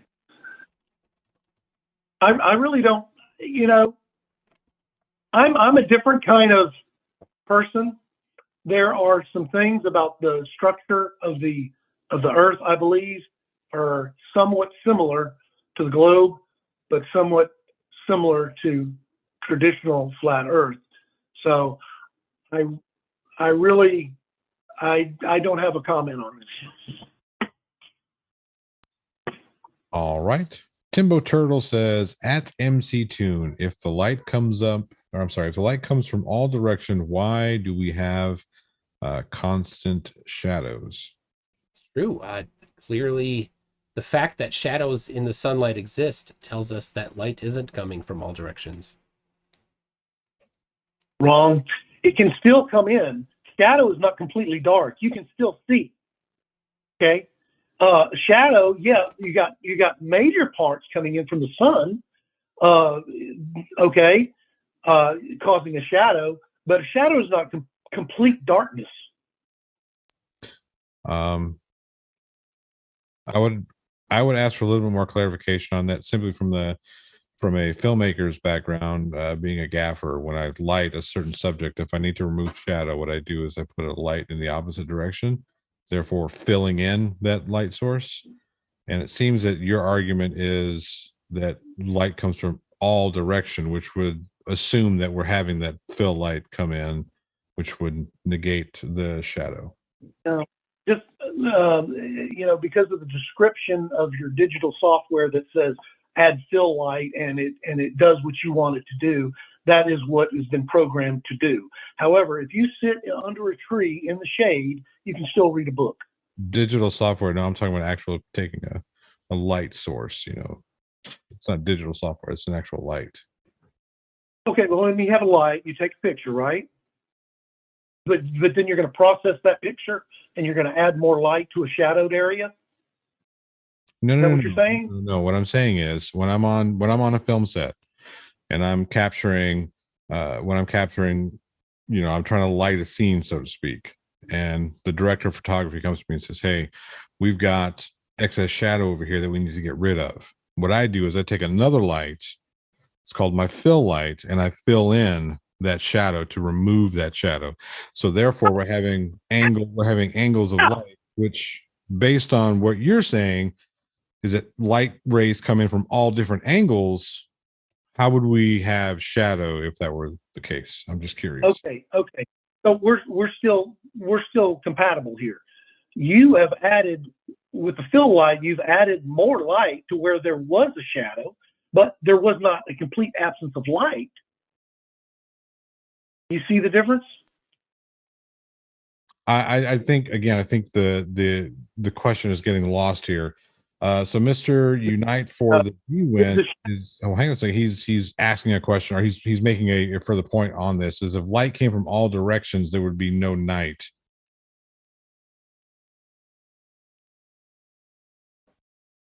That's a good point. If it was coming from behind us, if somehow it didn't have to No, it's come coming straight from between all us, it would, yeah. It's coming from all directions from the source, not from all directions around the universe.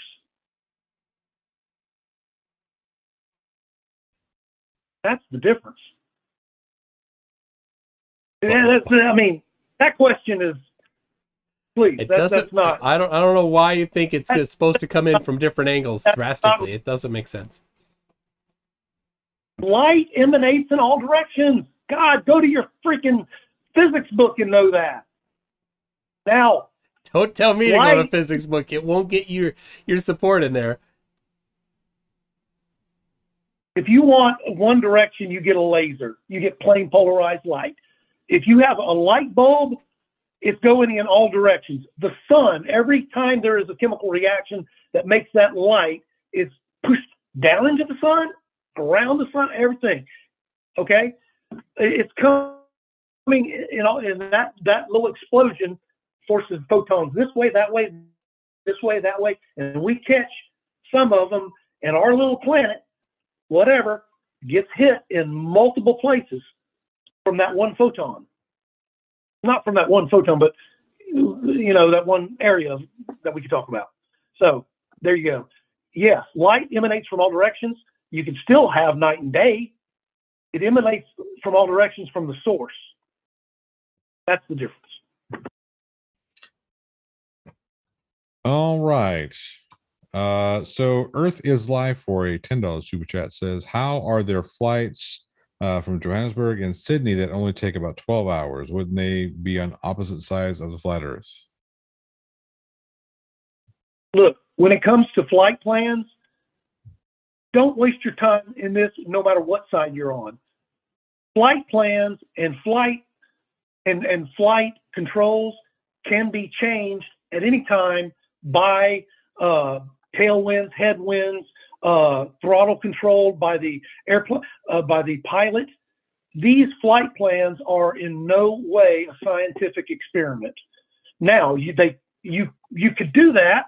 You could use a plane in a scientific experiment if you had a way. You could record all the positions of the controls and the throttles and all that kind of stuff. But don't worry about flight plans. That's all business related stuff about how long we're going to take to get there, when is our plane going to take off, and how much fuel we're going to use to get there. Why go too fast if we're not even going to have another plane there to take off, and we've got these scheduled. It's not worth getting into. All right. MC Tune, do you have anything to say on that question? Well, I would say you need to avoid them because flight plans, distances, angles of the flights, all of that only works on the globe. I started my channel by doing flight planning and doing 390-degree turns on the using real maps, and they're paper charts hanging on my wall here. Those are real paper charts used by real navigators to really plot their routes. And it formed a triangle with 390-degree turns on it. Mike, that's what flight plans. Okay, the question was about scheduling of flights, okay, and hours, times, minute, that kind of stuff. So that's where the real difference is. We can't use. No, the question was why would they take about 12 hours? Not the scheduling. It's why are the flights roughly 12 hours? That was the question. So it was about the length of a flight, not the time and departures and whatnot. And length of a flight is dependent on who hasn't been on an airplane where a pilot hasn't said, "Hey, I'm going to try to make up some time here." Well, I think everybody can agree that there's going to be a limit. Make a few minutes, but you can't make up 2.5 times the distance. The difference between the AE map straight line distance between Sydney and Santiago is about 2.5 times the globe distance, and the flight time flying at about 500 miles an hour airspeed takes the right amount of time in reality as the globe predicts, and is not 2.5 times the distance and 2.5 times the time for the flat earth AE map demands. You can't make up that amount of time by just pushing the throttle a little harder. Did I present an AE map? Yeah, I don't know what map you think the Earth is, but there certainly is a map that navigators are using. I'm here to show inconsistencies in your whole belief system. So, no, the AE map. I mean, I didn't say that. So that's a moderator. That's a straw man, right? Do you have a? So what map is the right map then? So I don't want to straw man you. What's the right map? I'm not ready to make that claim. I'm going to surprise the crap out of everybody. I've heard that before. That's wrong. No. All right. So Humphrey Pushcart for $6.66 super chat says, Archimedes, what is the implication of the sky, land, and seas coming into existence before the sun? Okay. I've got a video coming out that's going to be on my channel that goes over day 1. I'm also going to do it over day 2, and I explain it from a religious standpoint about my belief system. Now,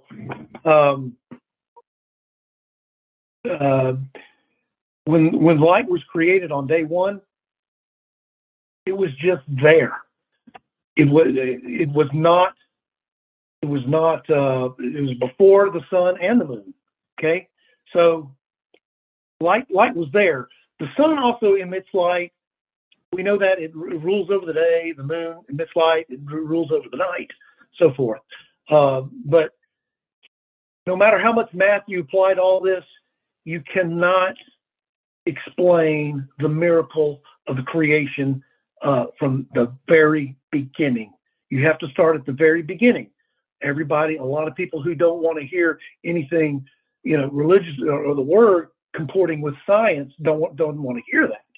But at some point, you have to get to the very, very beginning when there was nothing, and then there was something. That is a miracle.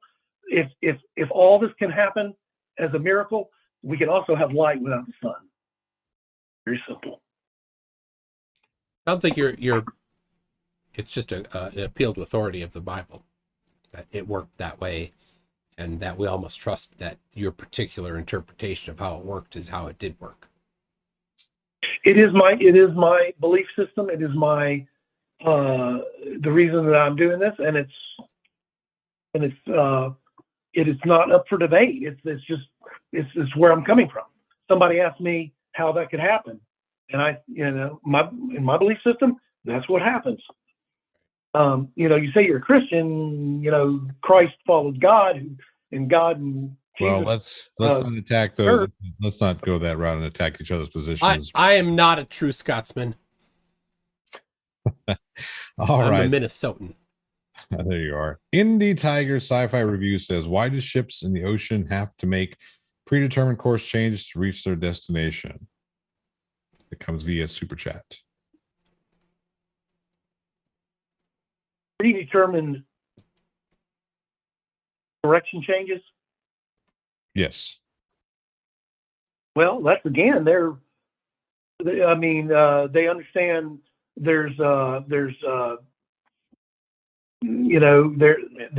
streams, what do you call them, jet streams and so forth in the water, and you're going to pass through those. There's weather. Heck, I'm not a boat captain. Mike, do you know why they have to make predetermined changes? Yeah, because they have waypoints that they go to, and they go waypoint to waypoint using great circle routes. Okay.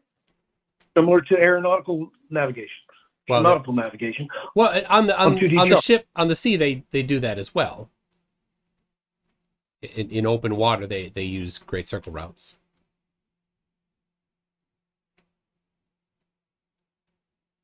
Okay, so they've got a plan where they're going to go.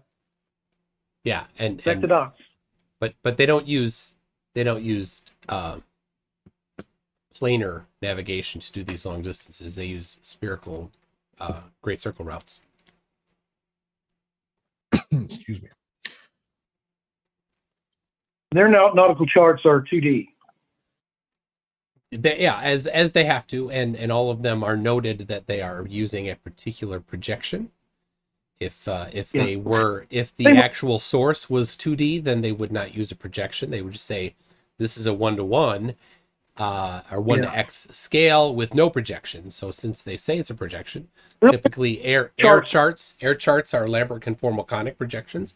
If you look at your FAA sectional charts, they'll say right on them that they're LCCs, and the nautical charts are typically Mercator projections. We do have a bit of a contention. I believe, Archimedes, did you say something about jet streams in water? I don't know what the name of the currents are, but I guess they're the currents. There's various ones, and you weren't making the claim that there are jet streams in the water. You didn't have the name for the currents. Okay, fair enough. Yeah. Fair enough. Okay. Okay. I thought that's, well, why would somebody, go from one point to the other? I mean, any number of reasons. But yeah, I mean, it's totally cool. They got pre-planned points that they use, and they want to be on a path, usually close to land if they can. All right. So Earth is Life for $5 says 24 hours of daylight in Antarctica. Is there an explanation for this phenomenon on a flat Earth? I'm not prepared to talk about that.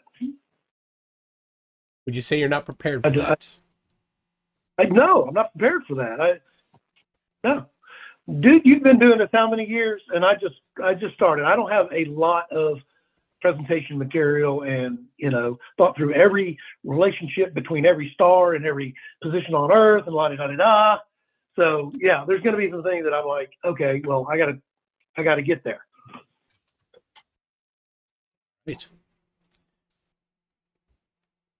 MC Tune, I missed a couple of super chats. Yeah, I have the backlog, and maybe what we'll do is I'll read them and go a little faster, and I think we got most of them that are directed at Archimedes. So I think I've got a couple that just came in. Yeah. So let me roll back to the earlier ones here. Let me see if I can get all right. Jiffy Cones for $2 says full list of evidence supporting flat Earth. And then colon, and then an ellipse. Thank you for that. Alyssum for $5 Australian says happy that this guy will never fly a commercial aircraft. So Alyssum is a pilot. I don't think that your position will get you past the multi-engine test. You may have to change your position a bit. William Foley for $5 says convoluted and incorrect dip the nose argument. Yes. I saw it as a a corollary to the dip the nose claim. Repackaged. It was refreshingly repackaged.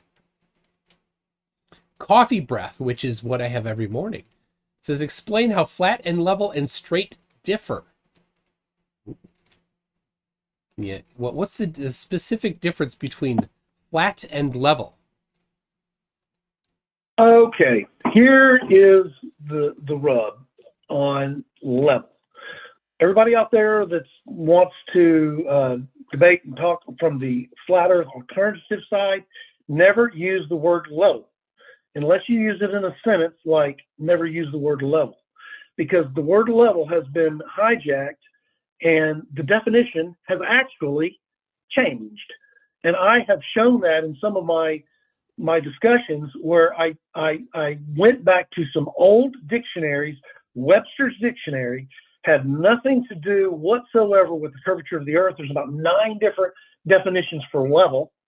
Okay, and then you go to a very current version of Webster Online, and lo and behold, in the very first definition, there is a reference to the curvature of the earth. Now, it just sounds a little suspect that at some point, and I think it's rather lately, to impede the discussion of flat earth type discussions, So, that can I the say term level, Webster's was founded in 1831? I have on Yes. my website at mctoon.net/level a book that was printed in the late 1700s on surveying that defines level as a curve. So much older that's your than Webster's. Not to mention as a degreed English major, English language changes over time. It's a living. Yes, So. I will give you that, Johnny. But you know what? I don't think it's. I think, and we can find this out by looking at different editions.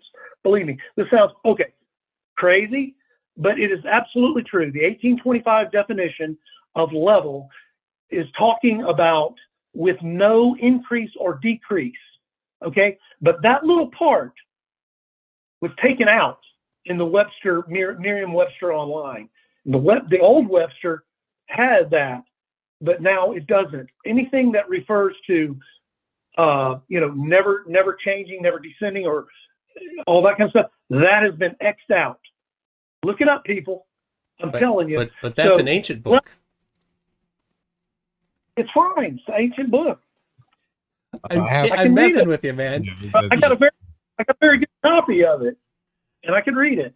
I have a couple of questions that came in alternate routes. One comes from J.L. Warren, says, do you, Archimedes, base your flat earth position on your religious views, and would you be willing to have a discussion on your religious views? Absolutely. You're breaking Fairly flat. You're breaking up. Not necessarily flat. Can you hear me? Yes, now I can. Yes. Okay. Yes, it is, but more so on a geocentric concept, not so much flat, okay? There is a lot of,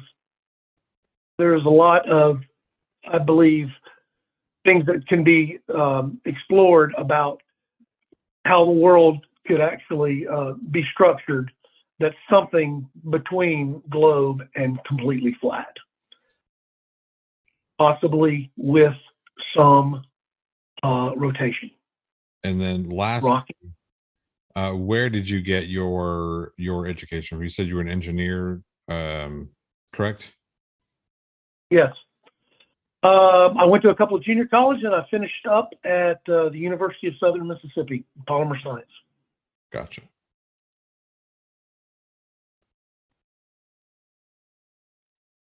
All right, there, Mr. Toon, if you want to get to the backlog. Yes. We've got. All right, so I do have another stream coming up. I just messaged Keith, who will be on that. I'm wrapping this one up, so we'll have that. We'll have it after this wraps up. We'll probably go a little past here. UKPI or PL says, for £2, God created light. Why did Scotland not get any? That's for you, Johnny. Sean Hawkins for $5 says religion is an unfalsifiable narrative and not permitted in a scientific discussion. Sean Hawkins. There was a question. Used to be a very religious guy. Okay, again, my perspective is that the word and science have to go together. You know, I don't think we're going to prove God wrong, but, you know, I think we could possibly prove science wrong. I think for us to, I will not be satisfied until I can see that science and the word are absolutely 100% in agreement. And then, boom, I know we have it. I think that might be an unfair. That's a tough one. Yeah, it's unfair burden of proof there. I think religion is outside the purview of science. So, Dr. Nimrod for 26 says, have my sex for making me laugh on a bad day. They're Swedish kroners. It's not actually sex. Yeah. That's Bridge the Divide says, sniff sniff creation, God sniff sniff. That's JL Warren again. Thank you for that. JL. Hard to appease him. Lael, let's see. Archimedes, sunlight emanates in all directions. Is the distance across the flat plane large enough that it would prevent everyone from seeing it? I think he's asking if the Earth is flat, how would the sun ever appear to set, since light is going in all directions? Well, there are. I would say that we will probably see this, and I'm still exploring all this, but I think that there's a shape of the flat Earth that would prevent that. There's a shape other than flat of the flat Earth? I don't have a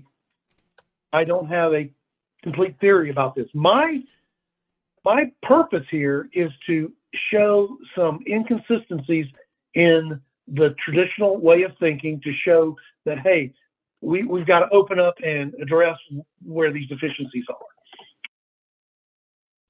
I think a lot of these have been addressed in the past via other interlocutors. People, yeah, I've seen people make all sorts of claims, but none with plausible mechanisms that are testable, which is what science is kind of all about, is having something testable. You can't make a change to the moon and then test it, can you? You can test claims about it. You don't need to make changes to it. You can have a hypothesis about it. Yeah, it's always going to be hypothesis and that kind of stuff. But you can test a hypothesis. Listen, science with astronomy, there's no testing. There's no. Astronomers beg to differ. Yeah, the university that you went to may have an astronomy program, and all of the faculty there would disagree with you vehemently. I think that's an unreasonable request to be able to change the moon. I mean, right. So no, that doesn't mean you can't test it. It just means that your parameters. You can't pull away and say, "Hey, what does that do to the tides?" For instance. Well, you can hypothesize what it would do, and you can have a hypothesis, and then you can test it and see that. Well, we hypothesize that the moon is going to cause tides to be lower and higher, and then you look and you see, oh look, they're lower and higher at different times in accordance with our hypothesis. We calculated the consequences of our hypothesis, and they match what we calculated. Well, our hypothesis is confirmed. Because there's the distance of the Earth to the moon that's accepted, okay? That distance is not changing. So what I'm saying is, if you wanted to test what effect the tide, what the moon had on tides by different distances of the moon, you can't do that directly. You can't change that. And not by different distances, but by different positions. Because the position of the moon in relation to the Earth that you're on does change. Sometimes you're nearly under the moon, and sometimes you're 90 degrees away from it, Well, and sometimes you're antipodal to the moon. I- So at all those different I times, think- you can test your hypothesis. let me ask you a question here permit me a question about your moon claim about it's always the same distance. If I remember correctly, and it's been a minute since I've been in astronomy, but if I remember correctly, the distance agreed upon is the average distance. It's fluctuating, so we can see the moon moving because we observe that. Yeah, the angular size so does you have vary. Okay, within a certain range, if that's the case, you do have that. But that's just an example. If I needed to know, hey, if the Earth was much closer or much further away, is there a critical point in this, gravitational attractions and stuff like that? Can't test it. It's just, if you've got small undulations, you can make note of what you think is a tide effect based on the moon. It's also confounded with other things, so may or may not affect it is the tide. confounded, and so you want to do things to account for those differences. It's part of the science. Yeah. You would deal with confounding variables. When I say you can't test it, I mean there's testing you can do in astronomy, like I can send a ray here or there or whatever, change, I don't know, telescopes and whatever, but there's no test that you can do as far as manipulating the nature, and then Of course you can. You can wait for something to be in a different position, and it's been varied. If you're happy with that position, then you can check that out. But if you're not happy with that position, you're fucked. Yeah, you're limited to the specific things. You can't just say, I want to place this star over here. But a group of people plotted that Pluto was going to be going in front of a star. And so they went to Australia, set up a large number of telescopes in different positions because that was the best position to view it. And Pluto did occult the star, and they got a recording of it. Awesome. So they had a hypothesis. The position of Pluto varied. They manipulated it. They didn't directly manipulated it. They waited for it to be manipulated through just happenstance. And there you go. That's how you can test things in astronomy. That's how it's a science.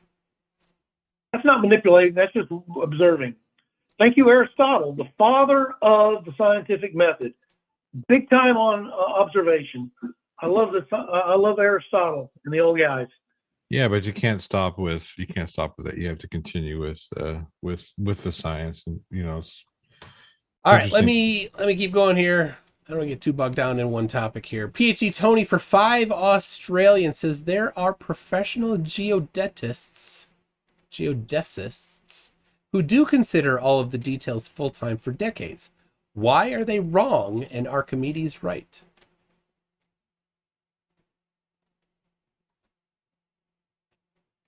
It'd be people, he's speaking of people that measure the shape of the earth, like surveyors and things like that, who consider all the details. They are employed full-time. They teach at universities. It's their career for decades. This is not a new phenomenon.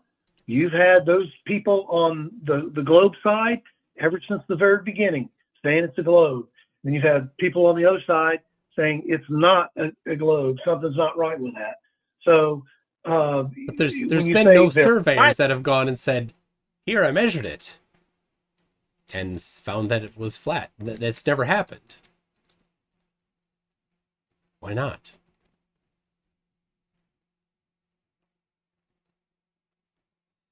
I don't want. I mean, there's tons and tons, hundreds of proofs of flat Earth measurements, but we don't want to get into them right now. I mean, it's like, I've never seen one measurement. Never once. I keep asking. Nobody ever sends me a measurement. And with your background, you should know that a measurement has units, significant figures, hopefully a margin of error analysis, right?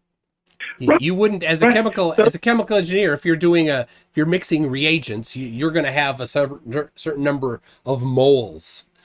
That's your units is moles, right? And I'm not going to get specific in but there's units.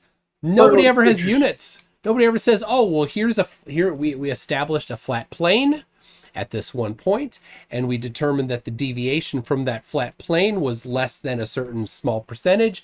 It falls within our margin of error. Therefore, this distant position is in the same plane as that plane that we established. They never do that. There's like, oh, it looks flat. Oh, a laser I could see, and I didn't do the math right. Okay, to address that guy's question or gal's question, Archimedes is not trying to be right. Archimedes is trying to show where all of your belief system is there. It's flawed. It's not completely right. So we have to make adjustments. Like I said, I think there's some things that are coherent in the globe measurements, okay, but not completely throughout. So I just, I think we have some more work to do to really figure out what the real shape is. And believe me, one thing's for sure, I don't think it's completely flat. There's no question there's topography. We don't expect you to think that there's no topography. All right, I have so many to backlog here. RT96 says a whole debate with no appeal to bro fallacy. So good for you. No appeal to bro. We've got PT Tony, who had to leave. He says, I would love to listen to this flurf nonsense longer, but I have to go to a seminar on analysis of satellite gravity observations by one of my students. That's pretty cool. Wow. Cretan Bull says, Archimedes, you're just as wrong as every other flat earther, but I want to at least acknowledge that you're polite, so you've got a leg up on them. There we go. Cheers. Cheers. Marty Mad Scientist says, Archimedes, baby, what's your best guess of how many scientists are in on it?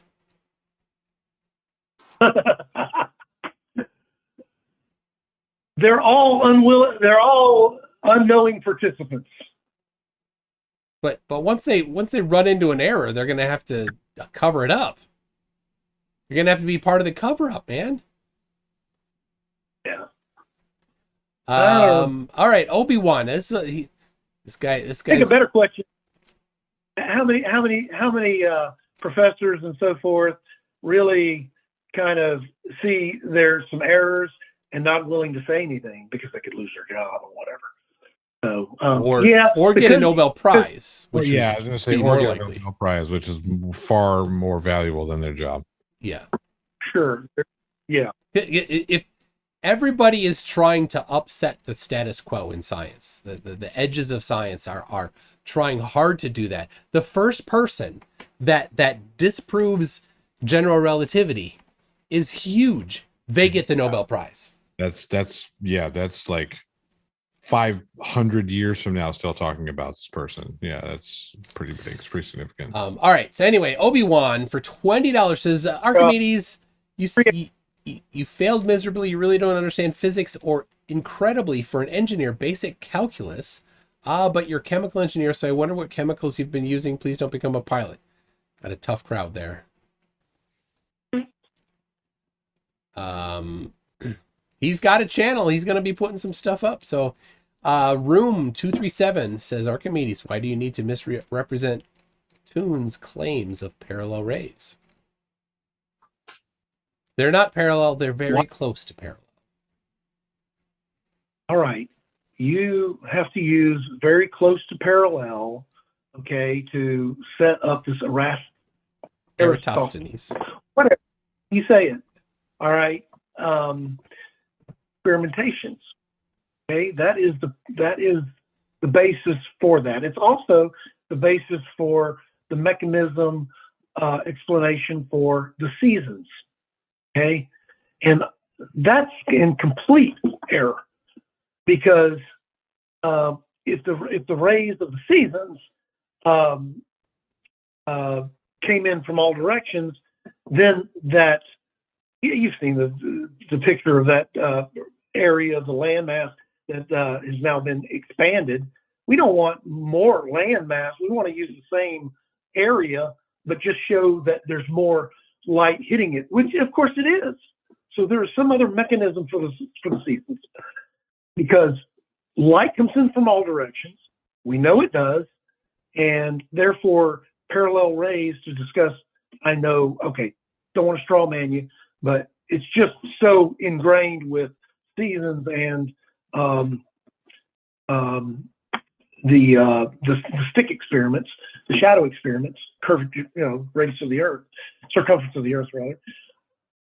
I have to mention that. I think everyone here ought to really consider all this talk about parallel rays. All right, here's a quick one.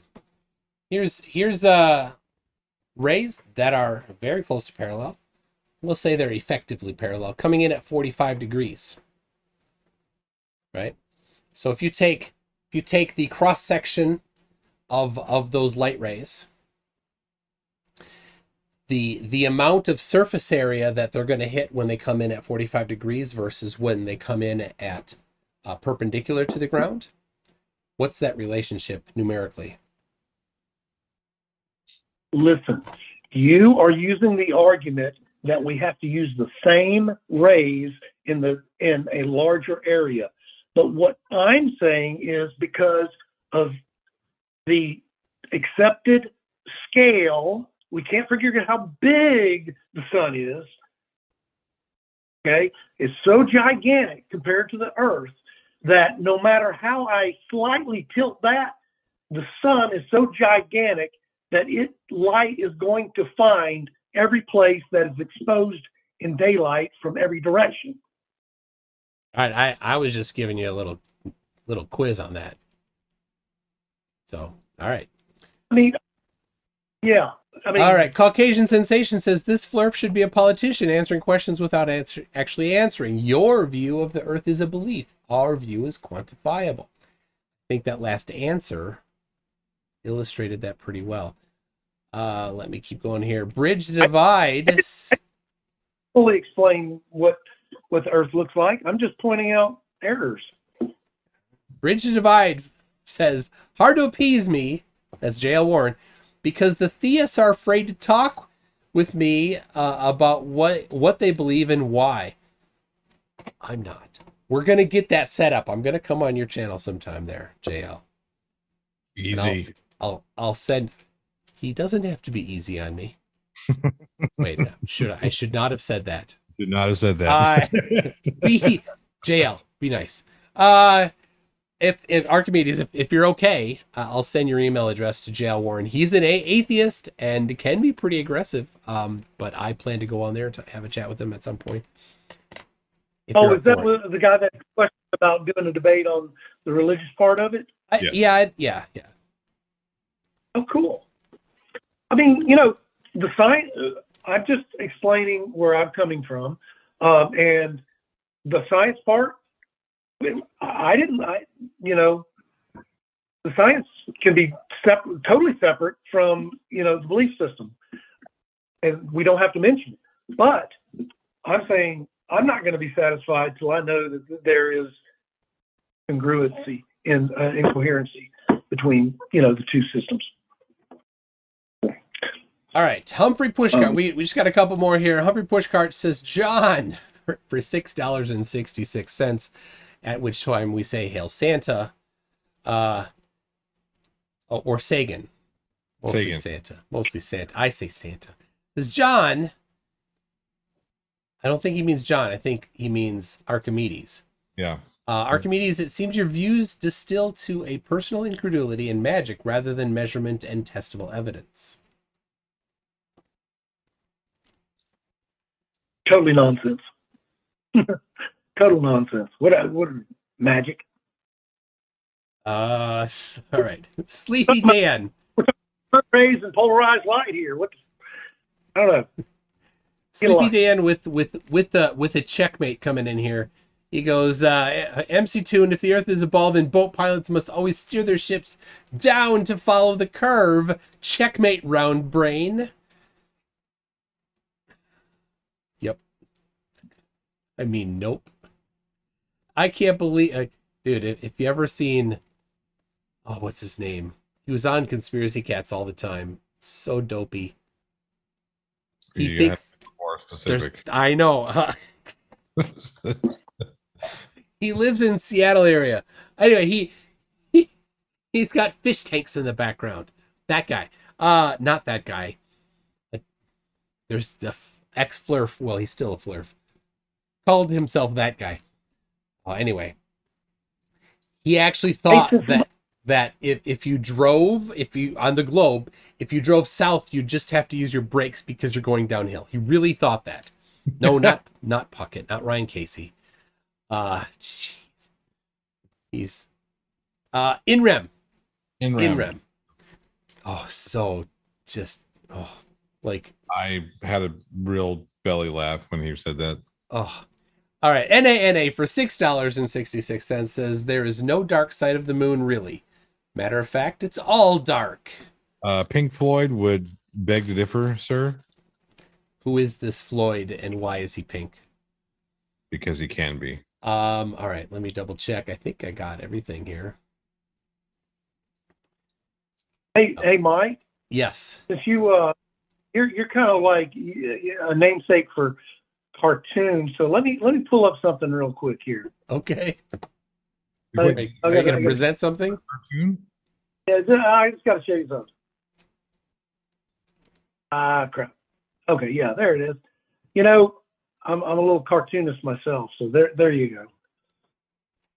You said to make it level, boss. You're fired, you friggin' frugger. You don't know what level is. All right, yeah, he sent me that because I'm building a pergola, and I'm like, hey, I'm building a pergola. I'm busy. Pictures of my pergola on my Discord server in the House Car Fixie channel if you're interested in seeing. How's that go? How's it go? What's was that? it called again? What was that called? The what? Pergola. No, not the pergola. The House Car Fixie channel. House Car Fixie channel. Okay. Yes. And you're the guy who's championing the science. Car House Fixie stuff. That's what it's really. Yes. There's a picture of my pergola and a picture of the brake pads that I pulled out of my kid's car. Anyway, I think we've about done it. A pergola. What's a pergola? Look it up. PERGOLA. The definition is. All right, Archimedes. Anything you want to say to wrap up here? I want to say thank you. I enjoyed it severely. I really had a good time. Thank you. Like I said, this is my very first time in public doing any kind of debate whatsoever, especially never done YouTube, and I really, really, really like it. And I'm looking forward to doing some more. Actually, I would really like to do one talking about, Aristotle versus Galileo. We got to get into that. Okay. We'll set it up. Okay. Thank you, YouTube world. I can. Thank you, Johnny. If you want, I can get your link in the description to your channel with your 0 videos so far. Johnny O's link is already in the description. Johnny, tell us all about your awesome channel. That's right. I like to poke fun at people who do engage in bad behavior. Be it right now, I'm kind of poking fun at sovereign citizens and First Amendment auditors for their bad behavior. But every now and again, I'll poke fun at MC Toon for his bad behavior, just because it happens. He's a naughty boy. Never. I caught him cursing once. I even had that video on my channel. I called somebody a poopy head. Oh, that's twice. I'm gonna have to erase this. All right. Well, I have after this coming up, I'm just gonna have to. I don't know. It's been too hot. I don't even have to go to the bathroom. It's all just come out. But I'm gonna have Keith, Ivan Mitchell on, and he wants to talk math. He's a flat earther, and he wants to talk math. This will be interesting. He's been on before. If somebody wants to drop that link in the description or in the live chat, thank you very much. Thank you to Archimedes and Johnny O for joining. It has been fun. Yeah. So, all right. We'll see y'all later. Cheers, Sure. everybody.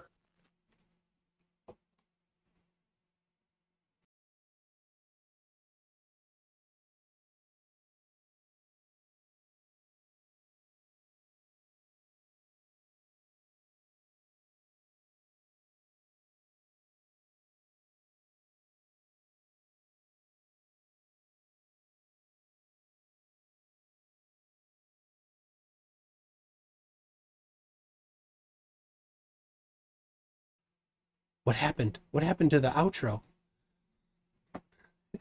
It's not working. Oh, it's not sending. Everything's going crazy. It's because I called somebody up. I almost said it again. I didn't. I held off. All right. I'm going to try one more time to get this outro going. And if it just doesn't work, then it's just not going to happen. But everybody, thanks a lot. And we'll see you in the next stream. See ya. Hey, it worked. The outro's going. We'll see y'all later. Stir fry. Oh, it's the Christmas one. Oh no, I accidentally played the Christmas one.